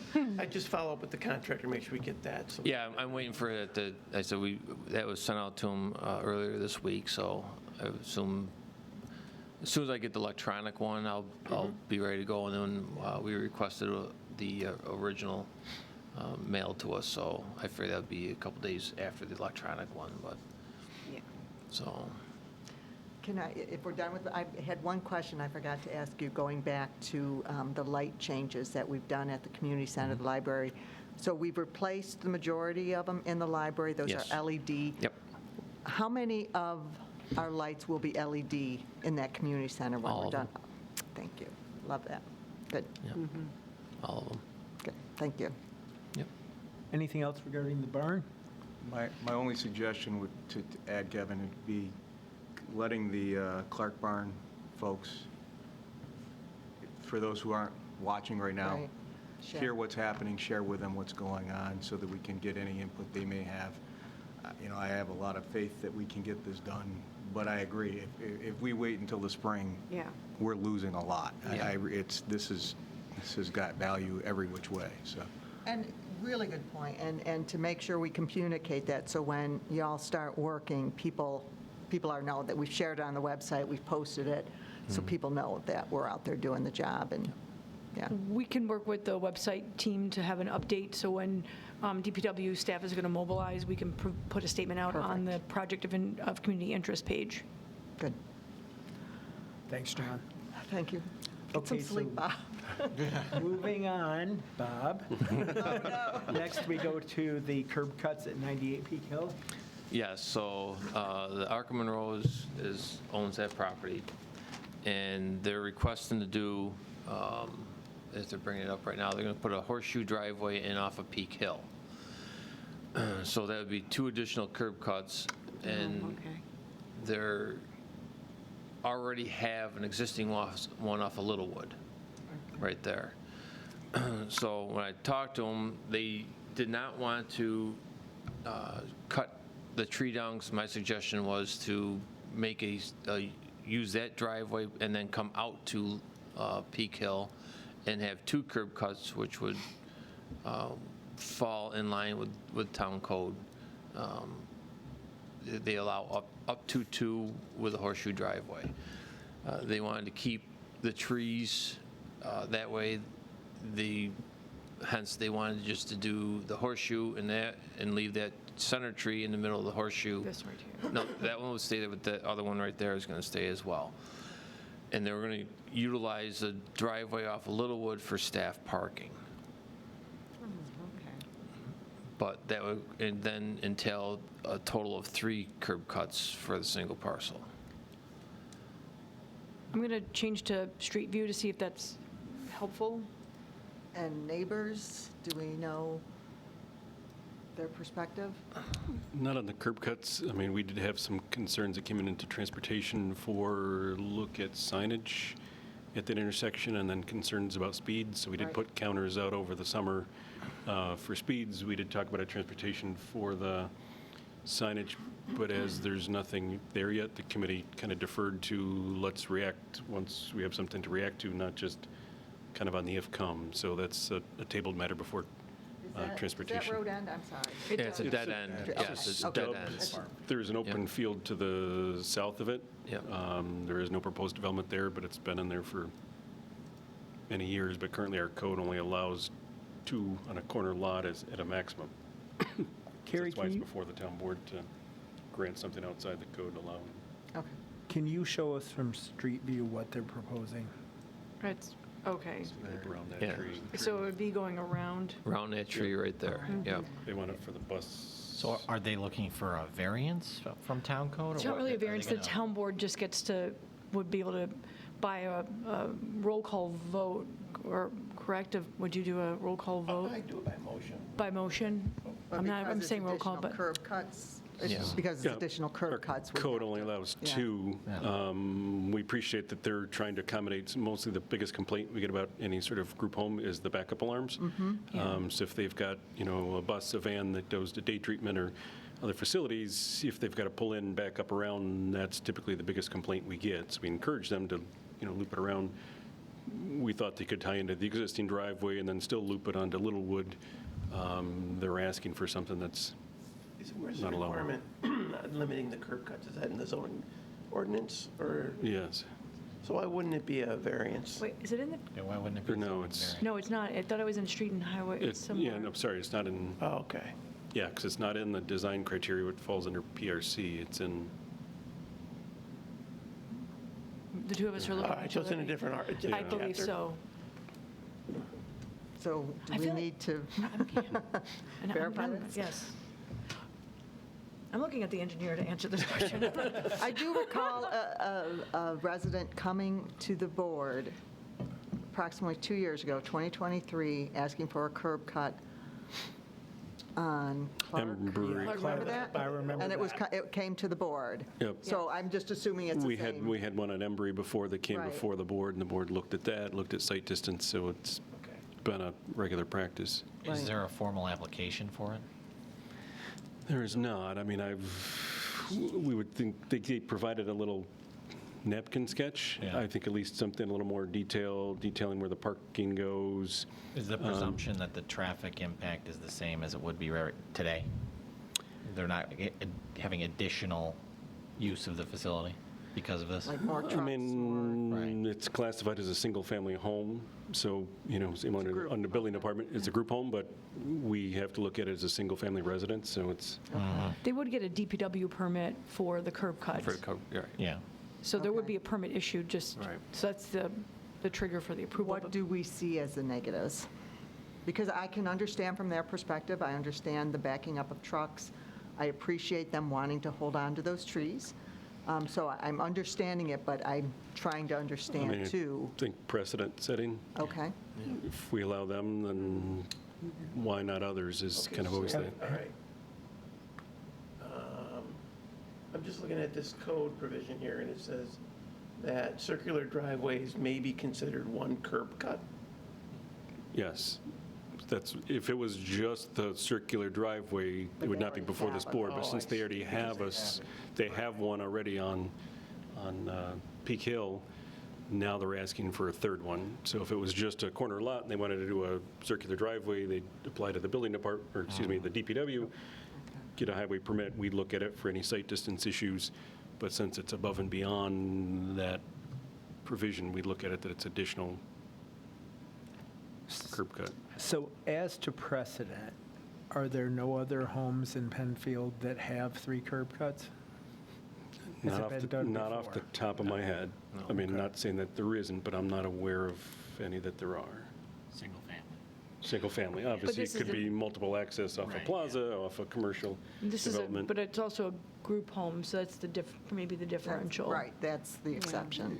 But it's still an R1 residential. Right. Correct. To the fact it's a group home. Yep. Yeah. What did they do? Well, it's still only one curb, it's only one driveway on the corner of Scribner. Gubner and Atlantic. Or it's do they have a horseshoe there? I thought? Internally, they've got one curb cut, yeah, but they've got the, Something so that they're not backing out. Yes, they they do. did. But we looked at that as kind of the similar with the Because it's- horseshoe, it's a one curb cut, so that didn't come before this board. It So went to the that's why planning board. people who do have the horseshoe, because it's considered one. when Yep. it's- Okay. Right, on initial build, but this has already been approved as having one for the single home as it was, and now it'd be 2 additional. I can't find where this is. I look up curb cut, and it's bringing me to, We'll find it. I'm so sorry. Neither one of it, this has just been a past And if practice. they close that other driveway, Which they then don't, they've which got they to don't park want on to. the street. Right. They're- Or they can add a parking area. I mean, we do have group Right. homes that kind of build a little bump out and have a Okay. dedicated parking area for, you know, staff, you know. So we had asked, I don't know, Bob had reached out saying, Yeah, can you, we did. can I you reached show or out to designate them, a parking area for They didn't wanna do staff that. off that? And I hadn't seen anything. Yeah. Is it possible that they could do that, or they just don't want to do it? They Haven't could, they heard just that. don't want to. Okay. I think we had some outstanding questions that Right. need to be answered before we, Yeah, I agree. and I can appreciate the tree portion, saving a quality tree is, an endeavor I can support, but the couple you say procedural things I think we can. Caution? I didn't hear what you said. I'm sorry. I think there's some procedural questions we need to answer Okay, before. yes. Yeah, we can, Yeah, so I'd come back with, yeah, Yeah. makes sense. Carrie, could I ask you a favor? Could you do the satellite view, the top view again? I sure can. Thank you.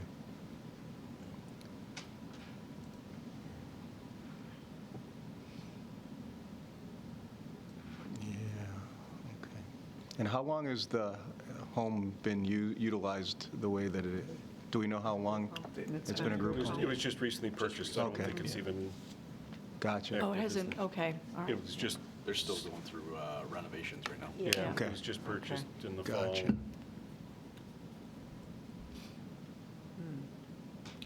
Yeah, because the tie-in idea, I think, was a good one.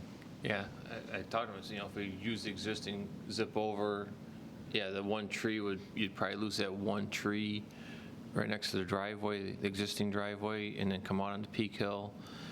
And then you'd always build a slight parking lot to the south there for staff if need be. But I do think in some ways what they're proposing preserves the integrity of it more. If you start doing what you said and then putting in a parking lot and that kind of thing, you're probably actually disturbing more ground. But the precedent is a concern, and then we need to know how this would be done from the code perspective. Well, we also need to worry about lot coverage with the impervious. Not on single family. Yeah, we just apply that to commercial and MR. It's like a pavement wall. As long as you're not impacting drainage.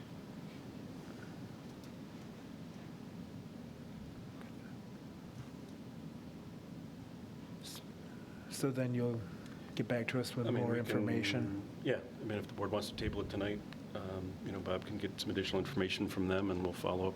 Right, because I would future. expect if they are in the process of renovating, they're looking to put some type of entryway in the side that isn't there. Yeah.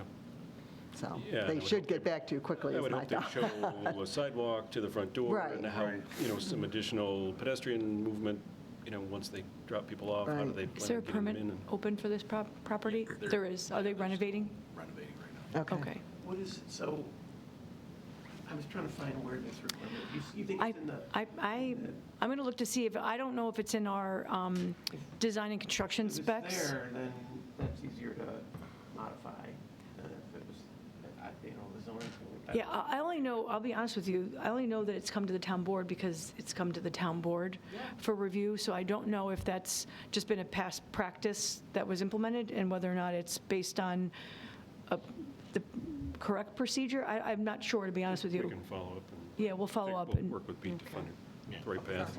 Yeah. yes. Yeah. Okay. All right, then, so then we can move on? Okay. Are you, I believe you're done now, right, Bob? I am. You are, you can go home and get some more sleep. Bob, you have to sound less excited. Overrated. Okay, so next, we're moving on to the building department fee schedule modification. Yes, I'm going to just call up, forgive me, I'm going to bring this over. So, as it was in the, and Alan, this could be either one of us, we identified a couple of modifications to the fee schedule that was adopted for 2026. A couple of them were just minor corrections or clarifications, adding includes CFC, C/C as certificate of compliance, so that it was clear that building department didn't have to charge additional fee for the certificate. In a couple of places, there was an update to the actual fee charge, so $50 was bumped to $100. This is the residential. The one maybe more like substantive change was introduced or added to the fee schedule based on conversation between the Planning and Engineering Department, Building and Zoning, Developmental Services, talking about the transition, from as a project gets and this is more applicable often in subdivision and residential development than commercial, but when a temporary C of O is issued, it's minor things that are not code compliant related. A temporary C of O can get issued, and then it means that they've got to put the grass isn't in, but it's not the right time of year to do it. It could be landscaping features that were part of the approved plan, but they can't be put in. It might be some minor interior things that weren't finished but are still code compliant. A temporary C of O is issued.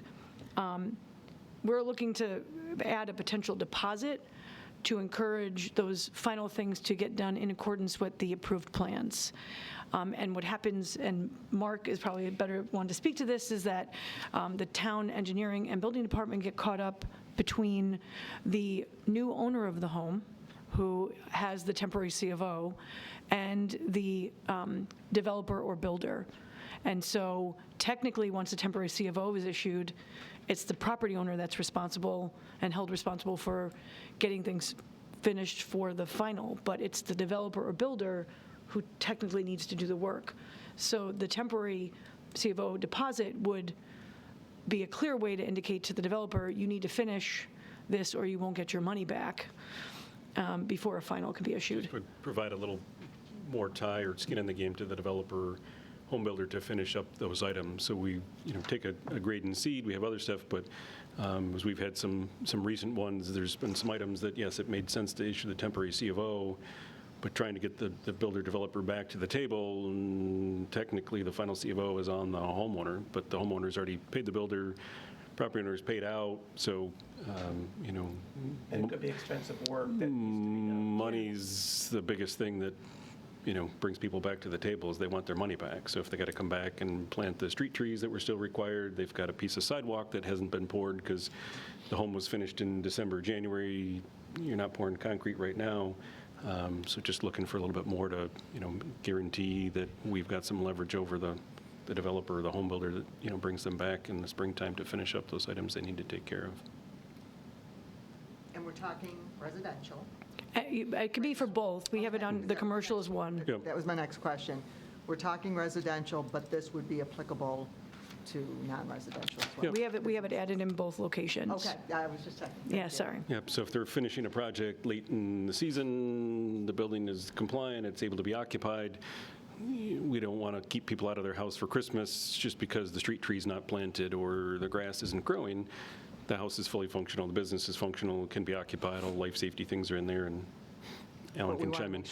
But we want to make sure they come back in the spring, and what's our hook? Now we're going after the homeowner saying, hey, you didn't finish pouring the sidewalk out front, or hey, where's your street tree? And they're looking at us going, that was the builder's responsibility, or that was, the developer's responsibility. So just looking for a little additional hook to keep them. We found our only recourse is to basically kick somebody out of their house. So Yeah, if we, not gonna be if we revoke good the for temporary C of O, anybody. now the person's out, and what does that, does that Yeah, accomplish I what we mean, need to? So we feel that if we collect this fee of $2,500 from the developer, that this will motivate them to finish. The thing that we see the most is the grading part of the property, getting all the stones out that need to be out, and then seeding properly and establishing that turf. So. And proper topsoil. Yeah. Right. So are we talking about a fee or a deposit? A deposit. Okay, thank you. The money It'll be held in gets escrow. Returned once, so, Once they do it, then you can have your, yep, we come out, do our final inspection, say, yep, everything's good, and then So the developer get their money you back. still do a grade and seed deposit, though, correct? We do. So if the, Just to make sure the grass is growing, and that's for everyone, just to make sure that's established. This is, yeah, I guess I don't quite comprehend why it would be necessary if the biggest problem is grading and seeding.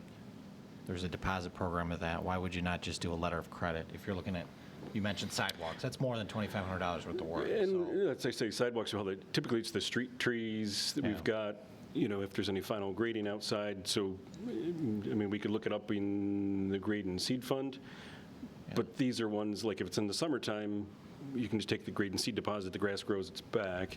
These are kind of more of those winter holdovers, just to have something else to, hold them to, in the winter season to. and why $2,500?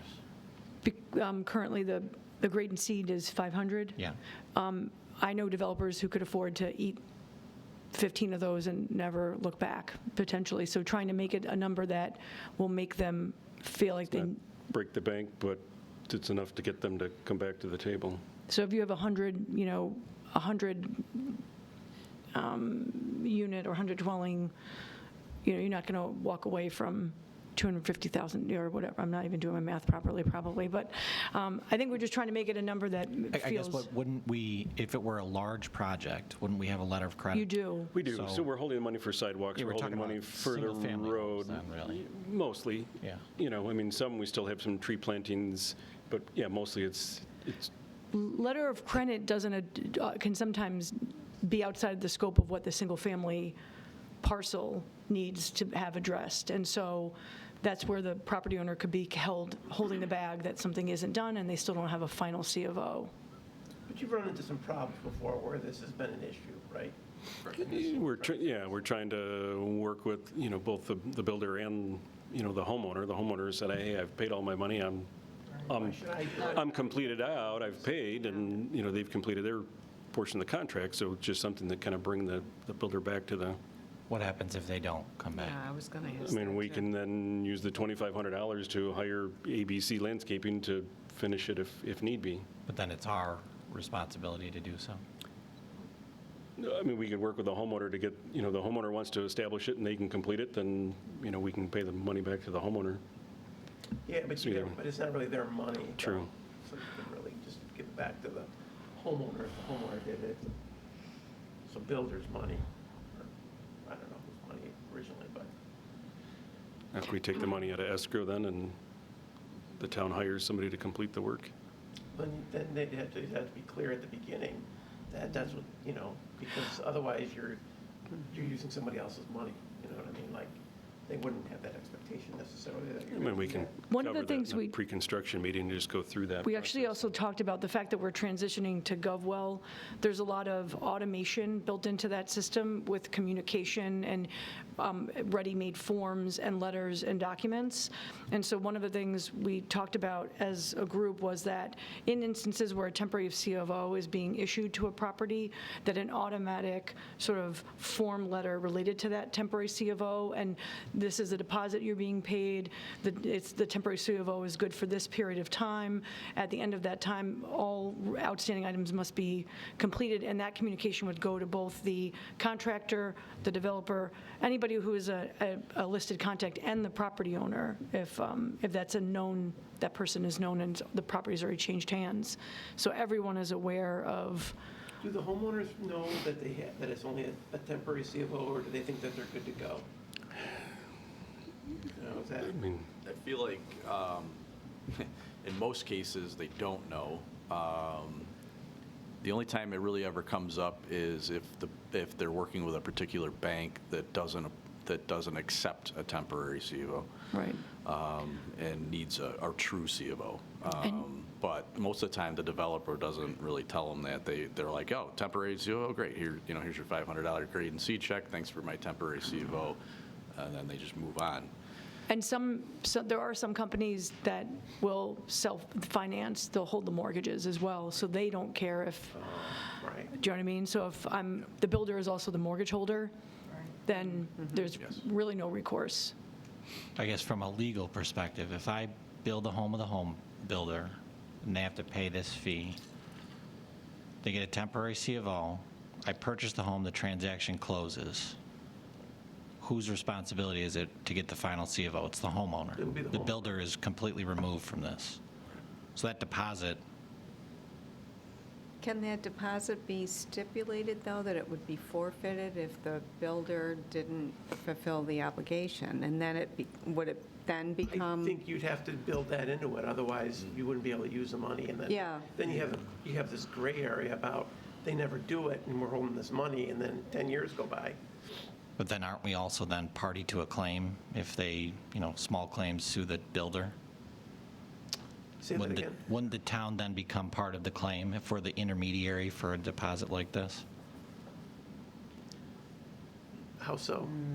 Probably not. I think it's more of an asset forfeiture. To Peter's point, I mean, there might be a way to plug it in. You just have to make sure that you cover due process issues, give them notice, et cetera, but then it becomes an asset forfeiture issue, right? Like, the deposit can be forfeited, and like Peter said, if we make sure there's the right notice and everything else, because I hear what you're saying. Yeah. We don't want to get sued over $2,500 bucks. The town doesn't want, But that said, I think there are ways to, But they should be signing off, and there Right. should be like something that they're signing off A on. that notice. They know that this is what the money's for, and if I don't do it, then this is what's going to happen to the money. Right. And if I do it, then this is what's going to. Yes. And I mean, not to make this overly complex, but that has to involve both parties then, the builder and the person purchasing the home. That was If we're our talking intent about or that. hope, that it's a full disclosure moment. And which makes sense when you're a homeowner that's having somebody build for you, but if you're a developer and they're developing multiple homes and the homeowner goes in, they're not going to be there to, Potentially. Yeah, I don't know that potentially. necessarily you need to have all three parties. Because if although the homeowner's going to need to. if they're title holders, I think we They're going to would. need to know. Yeah, because you're going to have to, otherwise, because the builder would have to come back and finish the work. Because the problem really is that I think a lot of times these homeowners don't necessarily realize that they only have a temporary C of O. Yeah, so we're trying to advocate for the homeowner and fight for them. If their lawn's not done, they didn't get Yeah. rock counted, the lawn is left and got a $500 deposit, builder just says, heck, I'm out of here, and just walks away, and they're left And with, the only real remedy is to kick them out. yeah, and the remedy is to revoke the temporary C of O, and that kicks the homeowner out. That doesn't do anything, back to the builders. We're just trying to find a little more teeth that, holds the builder to what's required, and we can work out, logistics, whether that's at the pre-construction meeting, they sign it, or time of deposit. I mean, I guess time of deposit would be, and maybe that moves them along to finish up everything before the weather changes. Sometimes they kind of just drag their feet as long as the building's in shape, get their temporary C of O, and then they're really not in a hurry after that. How often do you do temporary C of Os? In one particular subdivision, quite often. So that's why the focus was more on some of these subdivisions that we have currently. Probably wouldn't see it in a commercial. normal commercial application or in a single lot that somebody's building. You probably wouldn't see it there. It would be more of the subdivisions. But I did want to mention one thing that we are trying to also do, as Carrie kind of started talking about with Gubwell, the new software system. We're going to try to set it up so that we have an extra inspection after installation has been done and they start doing drywall, things like that. That's when there's kind of a lull, but that's a perfect time for the engineering department to go out and take a look at their grade and bring it up at that point. Because at that point, from insulation to final, they're going to have plenty of time to start addressing that.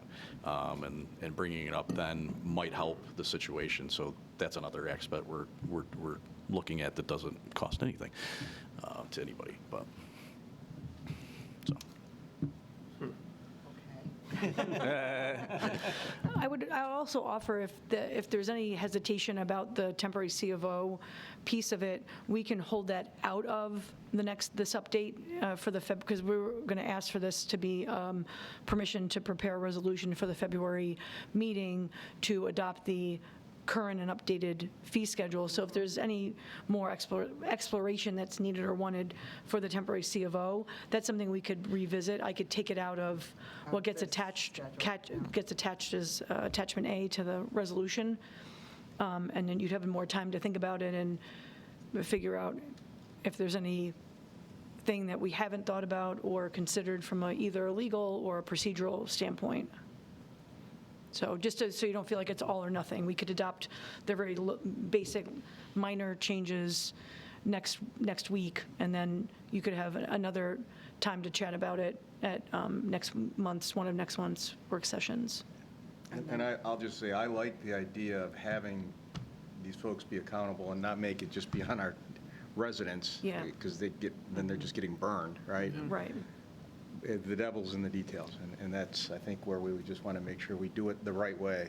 Do we know if any of our neighbor towns have done something similar? Not that we have, so we're not reinventing the wheel, so to speak, if we... I can reach out to other town engineers. There's a group that kind of discusses different items. I can reach out and see what they're doing. Maybe They've got it already, and they've got it. Also, I would want, detailed out. one caution I would say is that we want to figure out a legal way to have a sunset of if the deposit Right? isn't collected how and where it gets returned.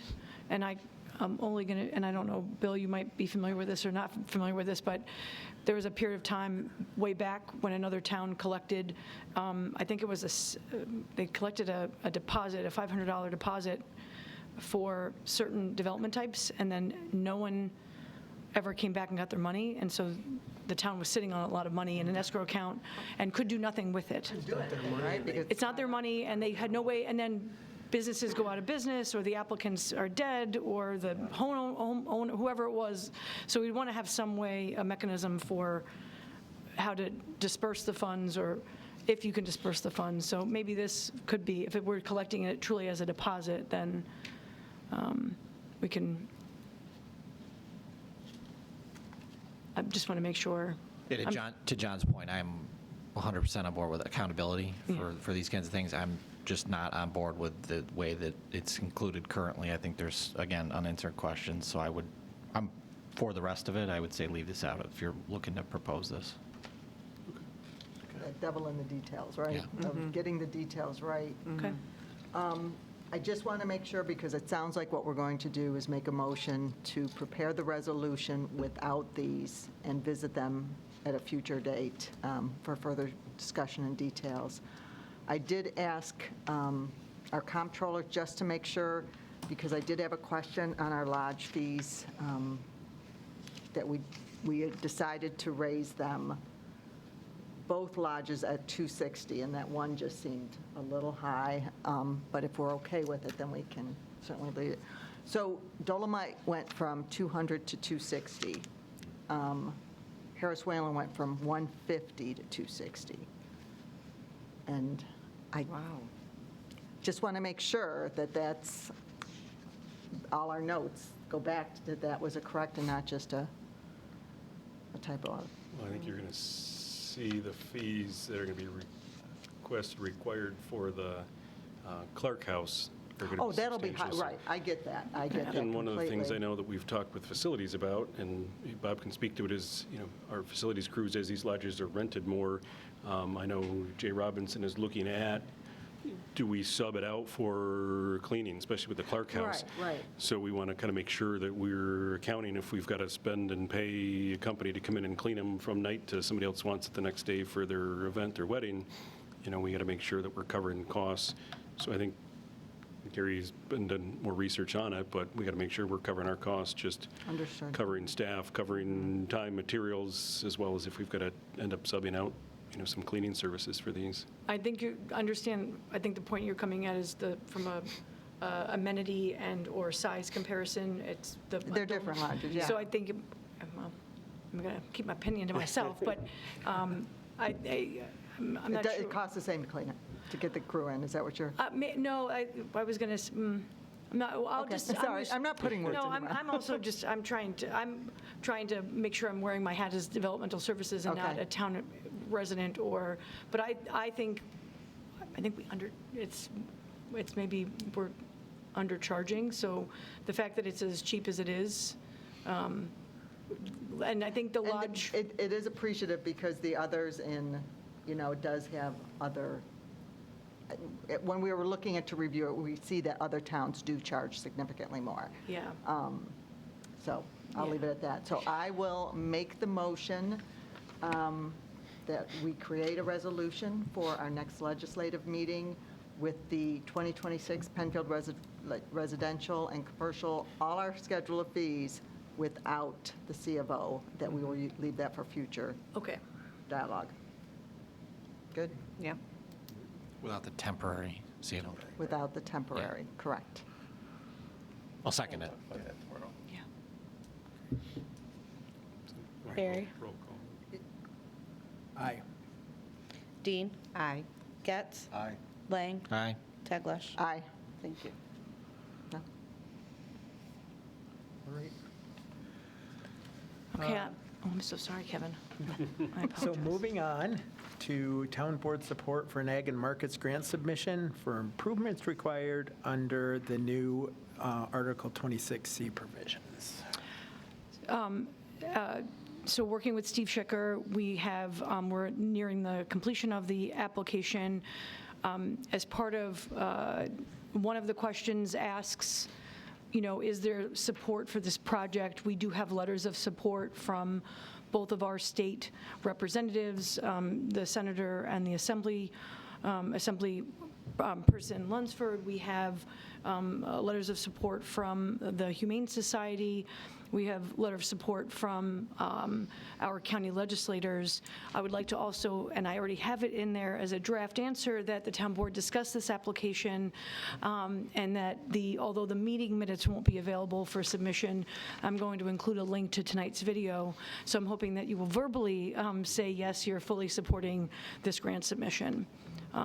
It would cover 90% of the costs of the redesign, and the town has to make these modifications whether we want to or not, regardless of the fact that our construction and design predates the time the requirements went into effect. And so it would be a great win, and if we can get most of it covered by state grant. So you want a motion to send a letter? No letter, just a motion supporting the town submission of the grant application. I'll make that motion. I'll second. Barry? Aye. Dean? Aye. Getz? Aye. Lang? Aye. Teglash? Aye. Okay, moving on to the Municipal Parks and Recreation Grant Program. Thank you. So this came through as a communication from, I want to say, the governor's office or somebody. There's a grant opportunity for municipal parks and recreation. I forwarded that communication on to Tim Masterton and Andrew Erkfitz to say, hey, are there any, projects, priorities that are, sort of in the wings that we could quickly pull together, because the grant announcement came out maybe a couple of weeks ago, and maybe a few weeks ago, 3 weeks ago, and applications are due by February 9th or 13th. So it's a very quick turnaround. It's through the CFA. I shared with Kevin that I was going to share this email sort of summarizing, so it's with his permission that I'm pulling this up on the screen. So the sort of looking to not find a project that's controversial or, would need community input, something that would be fairly straightforward. These are projects that have been identified either in the comp plan and or the 2024 Parks and Recreation Master Plan. Harris Whalen field lighting, Harris Whalen basketball courts resurfacing. It's in the 2026 budget, but you could apply for the state funds and have state funding potentially pay for it. Playground replacement, and I'm sorry, that should just be lower Harris Whalen playground replacement. I think you might be able to there's a max grant amount of $900,000, so you could potentially group the Harris Whalen basketball courts and the playground replacement together. The lights, I think, would be too expensive to include them as well, so I think it'd be picking lights, field lighting, or... And was there something, though, in the requirements that it was one location, one project? Right? Yes. So you can't fund multiple parks. Okay. Yeah. So this is definitely not an exhaustive list. If there's another park, recreation, amenity that's sort of waiting in the decks that we know about and we can pursue the funding. Well, but it does make me think that we should pursue Shadow Pines being a park. So these type of things would be available to us. But right now, we couldn't apply Shadow Pines because it's not a park.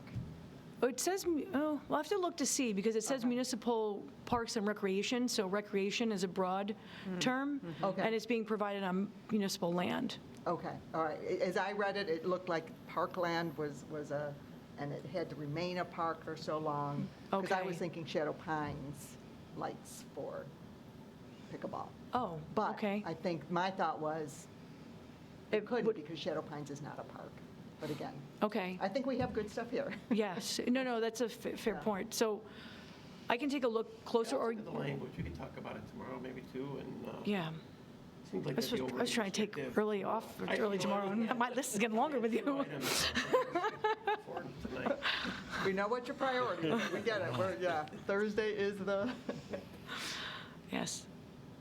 Yeah, I mean, that I would seem to be overly restrictive to not consider shadow pines to be covered, but I haven't looked at the language. Right. So do you have we don't need, to my knowledge, we don't need formal support. So I think if you want to say generally you are in favor of moving ahead with whatever one seems more viable, because part of it, we have to gather up the information for costs. right. I think because this falls under the master plan, that we've done a lot of research, this does make the most sense. It would be kind of nice to know if we could have, but I think that's a heavy lift between now and that. We might have price information for the lights, though, from We the do. bid. And Oh, from when updated. the original bid. And then it was updated because it was the original bid, and then we looked at it the following year, 6 months later. Did under ARPA funding as whether it could be That's right. Yep. funded That's through right. that. So we did get a quote. An updated for- quote. Yeah, it was in the 140 range, Yeah. if my memory. It was like That's right. 133. Yeah, that's very good, but Yeah. when you say it, it does sound familiar, but. Yeah. Yeah, because I think it was originally around 110, and then with the, now that the courts are there and you're trying to track out on the courts, just the additional cost of installing them afterwards. But the wiring's there, the bases are there, but I thought we were in the All right. 140-ish range. Would any of the lighting require seeker review? I think it's already part of the plan. It was I in the mean, we have original. lights at Harris Whalen, so we're talking about replacing Yeah, them. I mean, it correct? was in the original bid package, so it was contemplated as part of the overall project. It was just put in as an alternate. Yeah, so it would have been considered at Approved. the very beginning as part of seeker. Okay, okay. Yeah. That's a good question, though. Because Yeah. it's, The nerdy planner appreciates that question. So I feel it is smart and advantageous for us to move forward to see if we can apply for this for Harris Whalen. If we can look to see if we could have another submission for the lights at Shadow Pines. That would be nice, but Harris Whalen is a priority. We also can look at, there'll be future funding, this happened to just pop up. Right. But there'll be the summer round of CFA funding Okay. also. So if we don't take a bite of the apple at this point for Shadow Pines, we would have other opportunities in the near future, potentially. Okay. Anyone else? I agree with what you said. I think Okay, enough work has gone into this to move forward. right. I agree. All right. Great, It's exciting, good stuff. yeah. We're trying to keep the streak alive with grant submissions. I know. So we will move on to the local law to amend Chapter 207 to modify the alternative veterans exemption and add the Cold War veteran exemption. Yeah, this is a very quick one. You all have, the supervisor introduced the proposed local law to you via email and with hard copy being delivered to the House. Public hearing notice went into the paper last week. I wanted it to be on the agenda so that the public is aware that this public hearing is going to be occurring at next week's legislative meeting. We're not anticipating anyone is going to come out and speak on this matter. I mean, and if they did, it's probably to be favorable. The only thing I wanted to bring to the board's attention is the timeline. In order for this local law to be in effect on or before March 1st, it would need to potentially be voted as a new business item. So at the end of the legislative session, so that the following day, the clerk's office could submit it to the Secretary of State electronically and in hard copy. It does sometimes take them a few weeks to sign, officially file local laws, and it's not a local law, or it's not in effect until the Secretary of State has signed off. So we're trying to expedite that so that the exemption could be part and included as part of the March 1st roll. And February 27th is actually the last day that this is a Friday, that the Secretary of State could sign in, and I think we might be doing a little bit of a hard press to submit it and then phone a friend in the Secretary of State's office. All right. Okay. And which, because when we first got the email, there were exemptions analysis. for this, 10%, 15%, with a maximum, which one are we? The maximum for both. So in- 10%, 300,000? I'm going to defer to Pamela Post for that, so I don't, Or I maybe it know was the, 15%, 300,000? Okay. you know, and it might be right in the, The 15,300? I think so. Okay. yeah. So we need a motion to call for the public hearing. Nope, we Already been, set. We need a motion to prepare, well, no, we don't even for new business. I just want, this is more of a letting you know. resolution ready to go, because if there's no objection, we Is will there a want to adopt typo? it that night.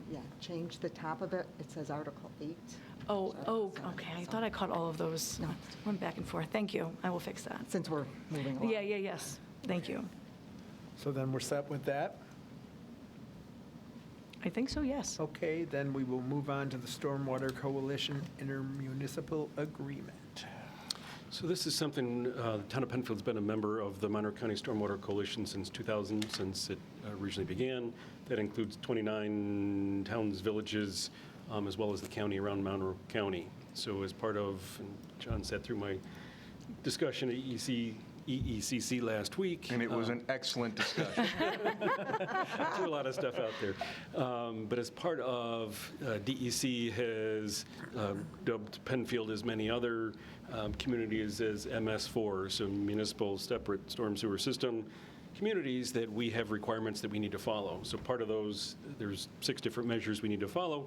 The first 2 are in sorry. regards to education, as well as getting public involvement. So through this coalition, we work with the county, collect our fees that go with that, to do that public education together, then rather than every community doing it separate. So if you've seen the H2O Hero signs, the billboards, the stuff at the zoo, there's stuff at RMSC, even the Red Wings, we've got a billboard up, so there's requirements that we have to educate the public about.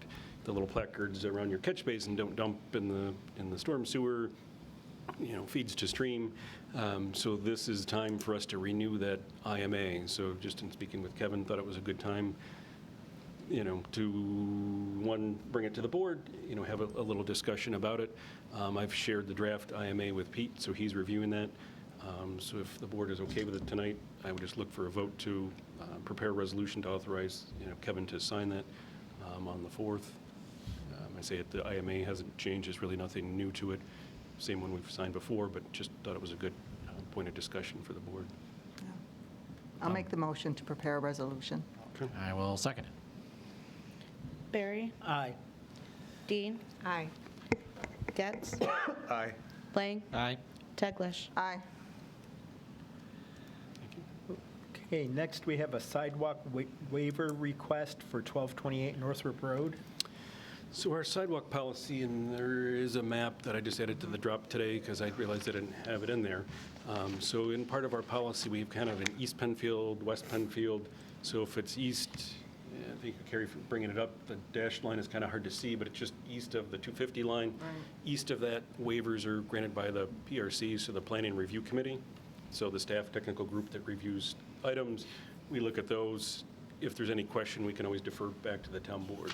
West of that line, where this one falls, so on Northrup Road, there's a single-family residence in there. They're developing their home.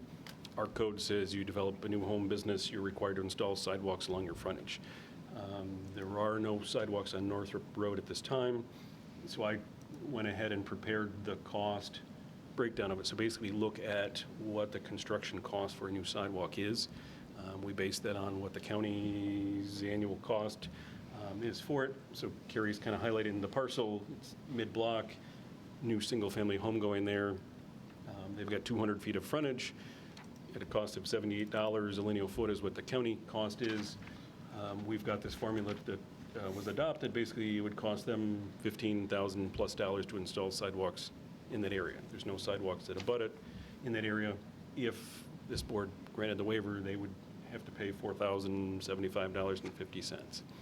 That money would go into a dedicated sidewalk fund, and as we look at 26, 27, that money would go into putting sidewalks in other areas of town that the board deemed more appropriate. So we do kind of have a cap in there of $5,000 for any individual lot, try not to overburden any Right. individual residents didn't quite reach that cap, but this was the adopted spreadsheet and cost for that, so I don't know if the board has any And I'll go back to the, thoughts, questions. So if the board's okay, I just need to, typically we don't do a resolution, but if we do a roll call vote to authorize the sidewalk waiver, I'll follow up with the homeowner with a letter, and then that'll be added to the building permit, so when they come and pull the building permit for the home, then the sidewalk waiver fee is paid. Right. This follows what we've done in the past. I don't see anything unique here, so I would make a motion to vote on this evening. Or- Good?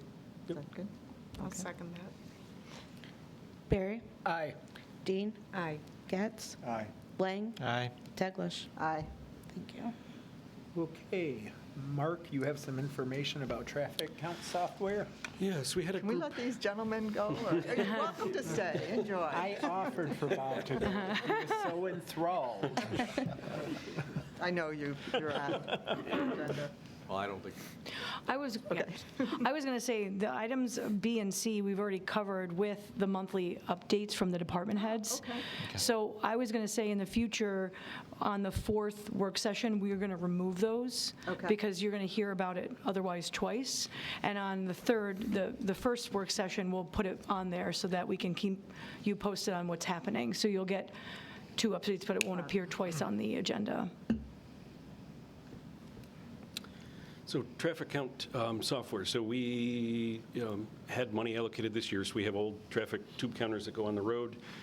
We had put money in this year's budget to buy radar units to mount to poles, similar to what the state POT's kind of done all around the county. In between then and now, we had a company reach out that they utilize. Am I pulling this up for you? Yep, that's just kind of a schematic of their site. So this is not us, but they use GPS data from your vehicles, from your cell phone, from OnStar, from Sirius XM radio. Big Brother's watching. And counting. And counting. I wasn't the only one thinking that. It doesn't tell me who you are, right. what kind of car. It just says that This happened. this vehicle went down this road at this speed on this day. So right now, the data is not live. It is basically a week behind. But with this software and working with Pete and others, see if there's other companies out there. They provided a sole source letter. We got some digging to do in that, but that's why it's informational tonight. Just want to share with the board. Would it make sense moving forward, in a transportation meeting, we can pull up any street in the town of Penfield and have the traffic data. Right now, we go out and count 2 or 3, a week, go back, we get concerns, we go back out and count the next ones. We can't count them in the winter, we count them in the summer, and people say, well, it doesn't count, school's not in session, so we've got a short window between Bob stops plowing them up in April till June, and then we got a little portion in the fall when school starts back. So we're investigating just whether we take the money we were going to buy the radar units and put it to the software. So for this year, I have money in the budget for that. Right. Obviously, it's an occurring cost that, we'd have to look at. Evergreen situation. We'd have to look at, it would be an annual Right, that would be cost different. to that. So But we'd is come this back. the analogy about between the typewriter in college Yes. Exactly. and having your own laptop? Yeah. Okay, but So- but it would be a It would be perpetuity it type would be a of- perpetuity Yeah. cost, an annual subscription. We do it a year at a time. So this was just off their website. I pulled up and it just kind of showed, the streets they showed that are over speed on the 85th percentile. They kind of color coded them. They would pull up the time of day that you're seeing the speed infractions. So as we have the sheriff's office sit, we pull that data off our counters now, but if we can pull it up for all of them, How do they validate the accuracy of their data? That's a good question. Okay. So that's one of, this is one company that came out. So we've got to do some due diligence on that. And there's some people that have nothing in their car that GPSs, so they've got to have some. Extrapolation. Obviously you're not capturing speed, but how do they extrapolate volumes? But they say they can reflect if you're having construction on the road. We've got Route 286 that's coming up for construction coming this year. You could look at how did that impact that? Where did it move the traffic to, and how did it impact 441 or Empire Boulevard? So I just thought there was a lot of interest and merit in it. Just kind of want to let the board, we're looking at this, and so it may be in lieu of, buying the traffic counters, maybe there's a software that can get all of the streets and have that, but obviously there'd be a cost to that going forward. So just informational tonight for the board to kind of hear what we're looking at and kind of what else may be out there. Also, it'd be really hard to pay for it this year and then fall in love with it and then have the town board say. Great, you had a nice toy. Right. It's like giving a kid an Xbox and then taking Yeah, it away. thanks. Go back and start taping it down to the street Don't again. get that iPhone, here's your flip. Oh. Exactly. Oh, gosh, now so- we're all dating ourselves. Nothing for the board to vote on tonight. Okay. You know, we'd have to Good, look at though. It's RFPs exciting and see stuff, if they yeah. can be a sole source, but just kind of a neat Right, it information or would. neat opportunity that may be out there. I think there's got to be other, There's company, I'm sure there's other companies that do the same thing, so we Yeah, can go I'm out to RFP. familiar with at least one other company that's geared more toward commercial activity, like showing commercial center access to and from. There's a software that property owners, developers will use to sort of see how much trip generation is happening to and from their sites. we're giving all this data for free, and then they're. And they use a similar, back They to us. collect it Yes. and package it Yeah, up and sell it exactly. back to you. Okay, thank you. Sure. Good, good. All right, so there are no held items. There are no old business items. Under new business, Mark, you wanted to talk about stop signs? Yeah, so two items that came up just last week. So we had, and the board received a petition for a stop sign at Brentwood and Willowhurst. So that came in November. So in November, the Transportation Committee looked at that, immediately realized there's some sight distance issues in that area. DPW went out and trimmed the shrubs, hedges the best they could. We went back and did our measurements. Basically, for stopping sight distance, you should have 250-ish feet.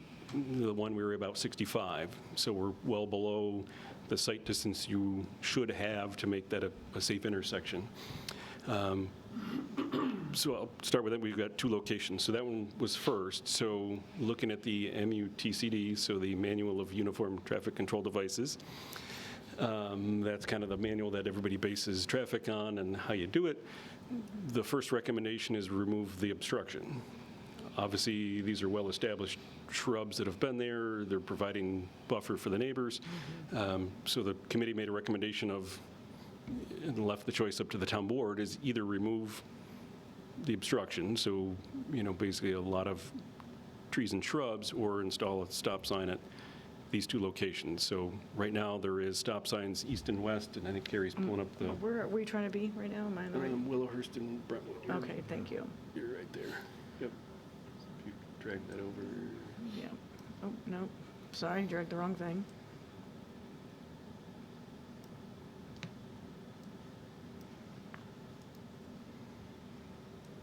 So this is in the neighborhood across from the community center. There are stop signs on the east-west. So as Carrie's going, you've got stops on the Brentwood side, or excuse me, on Willowhurst. Yep. On either side. You can see the shrubs, one on that corner and then well on the other corner. If you're approaching north or south on Brentwood, you can't see as you're approaching the corner if there's somebody else coming in that area. So the option is either remove all of the vegetation in there, then likely a stop sign is not needed, or install a stop sign to now, you know, establish people have to stop at the corner, you know, and take away that safety concern. So on the one corner, I mean, that's landscaped, right? That's maintained. On the other corner, it's, yeah. The site distance issue is there on either side. Right, okay. Just based on the So it's proximity. both sides It have is. it. Right. Yep. This one, are we talking about removing it completely? Because otherwise, it's just going to grow back. I mean, to eliminate the site distance issue, yes, Have all to- of it would need to be removed. You could put a stop sign in based, it's below the standard for it. The shrubs will still need to be maintained because, you know, at some Yeah. point in the future, they're going to overgrow Right. the stop sign. So there still is maintenance needed, but a stop sign would help. I mean, candidly, I grew up in this neighborhood several years ago, and my parents continue to live in this neighborhood. I can tell you from personal experience, I would prefer a stop sign. I know there have been several serious accidents, including a fatality at this intersection, so I believe a stop sign would be most prudent. I don't necessarily trust the ability to maintain the hedges continuously in the same way we could put in a stop sign and, enforce that. Yeah, I wanted to, Yeah, it's, Yeah. right, yeah. I wanted to ask to clarify, but yeah, it's a stop no, sign. I think that's a Yeah, valid question. I right. just, Yeah. So, again, maybe I'm wrong, but I think in the past, by resolution, we've adopted stop signs within our I've got code. to go back and look at what it is. It's in vehicle and traffic control. Should we We vote ta- we- for the preparation I of think a at least if you resolution? can vote for it and then, It's a local law. Yeah, If it it's a is. local law, then we're going to have to, We gotta do a had public talked about, and I'm sorry, we had talked about the fact that right now, technically to update this list of stop signs, you would need to prepare a local law to amend the code. Yeah. We talked about amending the local, adopting a local law to have the schedule of stop signs and all the things that are right now currently embedded in the code to be referred to in a separate schedule that's maintained by the clerk's office. This way, when you update, you want to add a stop sign, you don't have to do it by way of a local law every time. I could do a local law for this one, but for now. Oh, you definitely could do a local law for now, but, or do you just do the local law to accomplish taking this out of this? remove that. And then add that to the schedule that gets Why the list of adopted? stop signs is in our code doesn't seem necessary to list every stop sign. I would in town. remove that. And have a local law for Do every local law to traffic remove control that and then device. update, Yeah. and then you just keep a running list separate than that, and, The schedule. yeah, schedule. Yeah, I agree. The schedule's a great idea, right? Like, you have the amendment, it's a simple amendment, and then you just keep the schedule going. And it makes it easier for, I think, the people. I mean, that every know time, what it is, we're too. back to amend the local law every time to do that. It's Right. cumbersome, but if you can pull it out of there, then. And it would still be subject to town board approval to update the schedule, so it's not like it would, Require that. it wouldn't require, Hearing in 10 days. Right. yeah. And Okay. getting back to Bill's point, I agree. I know the spot. Yeah. I was kind of surprised that there wasn't one there to begin with. I took my children back here to practice driving because it was a perfect, quiet, Right. all kinds of, yeah, this is a tricky one for sure. You know, and the other thing is, we've tried trimming that back to the point where You're not if we killing- went any further, it would be just a horrendous looking deal. Yeah. And so the only thing you would do would be totally eliminate it, and then the yard and what's going on there, it's going to impact that hard. Yeah. It'd be just a lot easier to do the stop sign, make it a four-way stop, and be over it. And I didn't mean to insult the property. No. Well, one's not manicured. Okay. So But no, proceed- that's good info. Procedurally, while I understand what you're advocating for, really looking at the process, I think for now we follow the current process, and I don't know what kind of resolution we need to propose to move this forward, but I'd like to move it forward. So whether it's calling for the public hearing or, We have to prepare a draft local law. So, I'm pulling up, next week we got a meeting, so next, right? next week we have a legislative meeting. So let's have Kevin, the local law ready to go and introduce it that night and then call for a special hearing. sorry. Somebody's Yes. gonna be out of town. Yes, but I can pull that together quickly, because honestly, it's going to just be striking schedules as article, Yeah. oh, no, we're doing the adopt. So, What are we proposing? Yeah. Are we That's my saying question. For this specific situation, we are going to make the motion to prepare a resolution to enable us to put in a stop sign. Then we have a separate, no, this would require a local law. a local law, okay. So there's that, but then we are also going to come back and discuss changing our local law. Yeah, because we could probably do like all traffic control devices. Because if you look on the screen right now, all of the schedules for vehicle and trade, these are all the schedules of stop intersections, yield intersections, speed limits. But they're right in the code. They're right in the code. Anytime you want to update one of these schedules, technically you have to prepare a local law to update it. So one of the things we could do is prepare the local law. I would rather let's do the local law to To add the stop sign. Because I don't want to rush through this and make a mistake when maybe it's something in here is required to be in the local law as opposed to, Okay, being in the schedule. okay. And these residents have been waiting Yeah, for this stop. That was my line of thinking, is this requires a little bit more attention than, Yeah, because there's a lot more, I Okay, understand.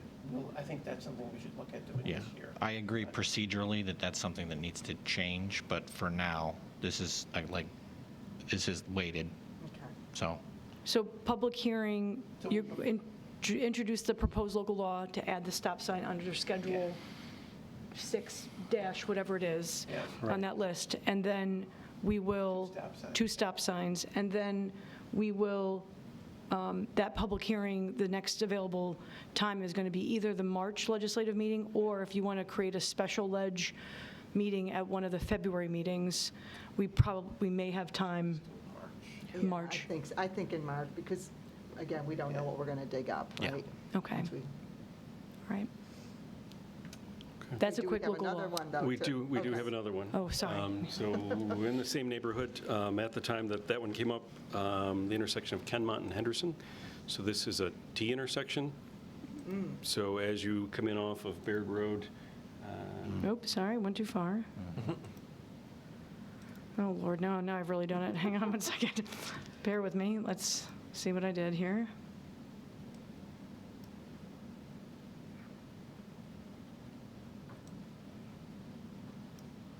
right there. Right there. So Kenmont and Henderson, we have a similar situation. Again, large shrubs. So if you go to the street view, so on the northwest side, so based on it being a T intersection, there is no traffic control there now. There's nothing? There is no traffic control. I mean, most T intersections, you expect that you, I mean, that's normal driving, that you're entering an intersection, it's up to you to yield to those coming either way, but without proper sight distance to be able to yield. Again, sight distance is short there. You can see we're in the middle, but those shrubs on the northwest side. This one? Yeah, Yep. right there. Those, again, were trimmed. There's still a lack of sight distance in that area. So it appears that a stop sign is warranted, if we're following that same process at the end of Kenmont that would say you need to stop. Are the assess balance of both ways, those shrubs in the right-of-way? and We'd have to go out and survey, I believe they are like right on the line, so. Looks pretty close. I mean, Yeah. half the shrub is in the right-of-way, half the half shrub's is in in- private property. right. By the time you scalped it back, you kind of lose the aesthetic. Yeah. So where So there is would, the stop sign? so the stop sign would go where the street sign is right now. there. Right here. Okay. So it'd go on the end. We can look how that works.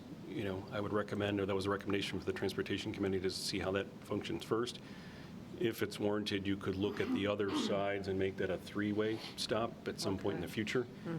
But typically, you kind of escalate it as you go, try one measure before you jump all in on everything. So if you put in a stop sign, kind of where Carrie has it Right here. indicated there, people coming in on Kenmont would understand, I need to stop, look both ways, rather than kind of rolling that corner, knowing that you don't have proper sight distance to your left. And this is a natural, oh, never mind, I'm not going to say it out loud.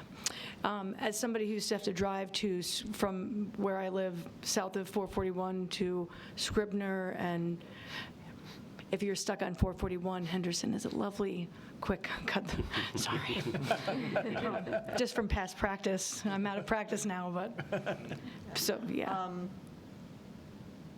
So it'd be similar to, Very similar. Act And of local the law other one we know installed. came with a petition from neighbors. this one did not. This one came up from the neighborhood as we were talking about the first one. Okay. That came up saying, hey, this is a concern as One local well, so law we looked at to do it both. at the same time. Because you're just adjusting that. So here's the thing. Because the local law. If you decide that you don't want to do this one after the public hearing, then you can adopt, The whole have to thing. revise the whole thing. So I would do two. Oh, fair, okay. Okay, so are we making a motion for two separate local law hearings? So technically, I think Kevin's got to introduce it next Okay. week. It's all So next yours. week, Jeff. No, what- And set a public hearing for. Okay, so we don't do it tonight. We won't do it tonight. But we got the direction. Okay. Yeah. Understood. All right. Okay, thank you for So that. then we can move on to the next. Okay, so Councilman Lang had a bit of new business regarding restaurant and drive-through code revisions.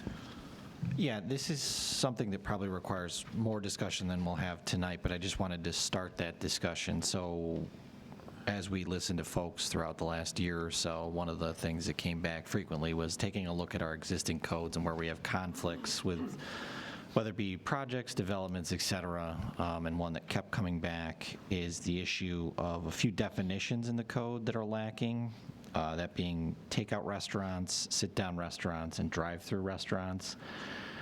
Only one of those is really clearly defined in the code, yet they're referenced in a few different areas. So I think some clear definitions added to the zoning code would be ultimately beneficial. The wording of those obviously is something we could, kind of discuss. I have an idea generally of what that would be. However, I'm not necessarily a wordsmith on that. So maybe we want to take a committee approach to looking at this, but I'd like to start the discussion. I don't know if you had any. No, I concur. We are limited on time tonight, but I think it's worth sharing with our council, with our town attorney, to take a look at it and see how we can make improvements to that to better define, so that going forward, it's just not an open area, that we know what a drive-through is. We have a definition for that and where it's applicable and how do we respond to it. Yeah, so Mr. Supervisor, I'd like to maybe take a look at having a working committee there's a few changes, I think, that are fairly easy to implement. I think that might be a good first step to start that discussion. And then a couple larger discussions are, from what I understand from code changes in the past few years, originally drive-throughs were not permitted in mixed-use development. However, that changed at some point. I'm not sure why, when the spirit of a mixed-use development is to encourage walkability and kind of a different sense of community than necessarily other zoning districts. So I'd like to look at that. And then a much larger look at the zoning code would be the idea of the overlay district. I understand the purpose of why some of them were instituted. However, I believe that creates an ambiguity issue where interpretation is allowed to be part of the code where it's not necessarily clear. And I'm really the effort here is to make it easier for folks in the building department, the planning and zoning department, to work with developers on making very clear expectations. And I think right now we have a little bit too much gray area for interpretation. Certainly anybody's able to reflect on that, but it's... Okay. So ultimately, are we looking at a resolution to establish a committee here, like was done for, say, the Clark Barn? Are you looking to do a committee amongst your... I think just amongst yourselves, you don't. Okay. You don't. Yeah. need- I don't think I'm not looking for that. I'm looking maybe just to... Members and staff, maybe. Yeah. Right. Yeah. Yeah, internal. Okay. I don't think you need a resolution on that. You just can kind of. We can Yeah. just Get convene together. and decide who Yeah. it will comprise. Okay, so, And it's something we can, We will do report that. back on under, I guess it'll be old business in the future, but, okay, all right, yeah. all right. Sounds like Bill will be the chair of the committee. Colleagues to join. All Yeah. right, so I can But just follow up. remember about the open meetings law, so it'd have to be. Yeah, correct. Yeah, Yep. okay. And I agree with Bill. I think that there's some, clear and concise is always better for everybody. It's better for applicants, it's better for employees, it's better for the town, it's better for the residents, because you know it and you have it. Right. Well said. All right, so that concludes the new business. So now I would like to entertain a motion to go into executive session for the proposed acquisition, sale, or lease of real property. Moved. Is there a second? Second. Barry, Aye. Dean, Aye. Getz, Aye. Lang, Aye. and Teglash. Aye. Okay, and PCTV, we are not intending to come back, so I will inform you of an adjournment time, Perfect, thank you. all right? Yeah. And informationally, the next work session meeting will be February 18th. All right. Good job, Thank you. everybody. Thank you.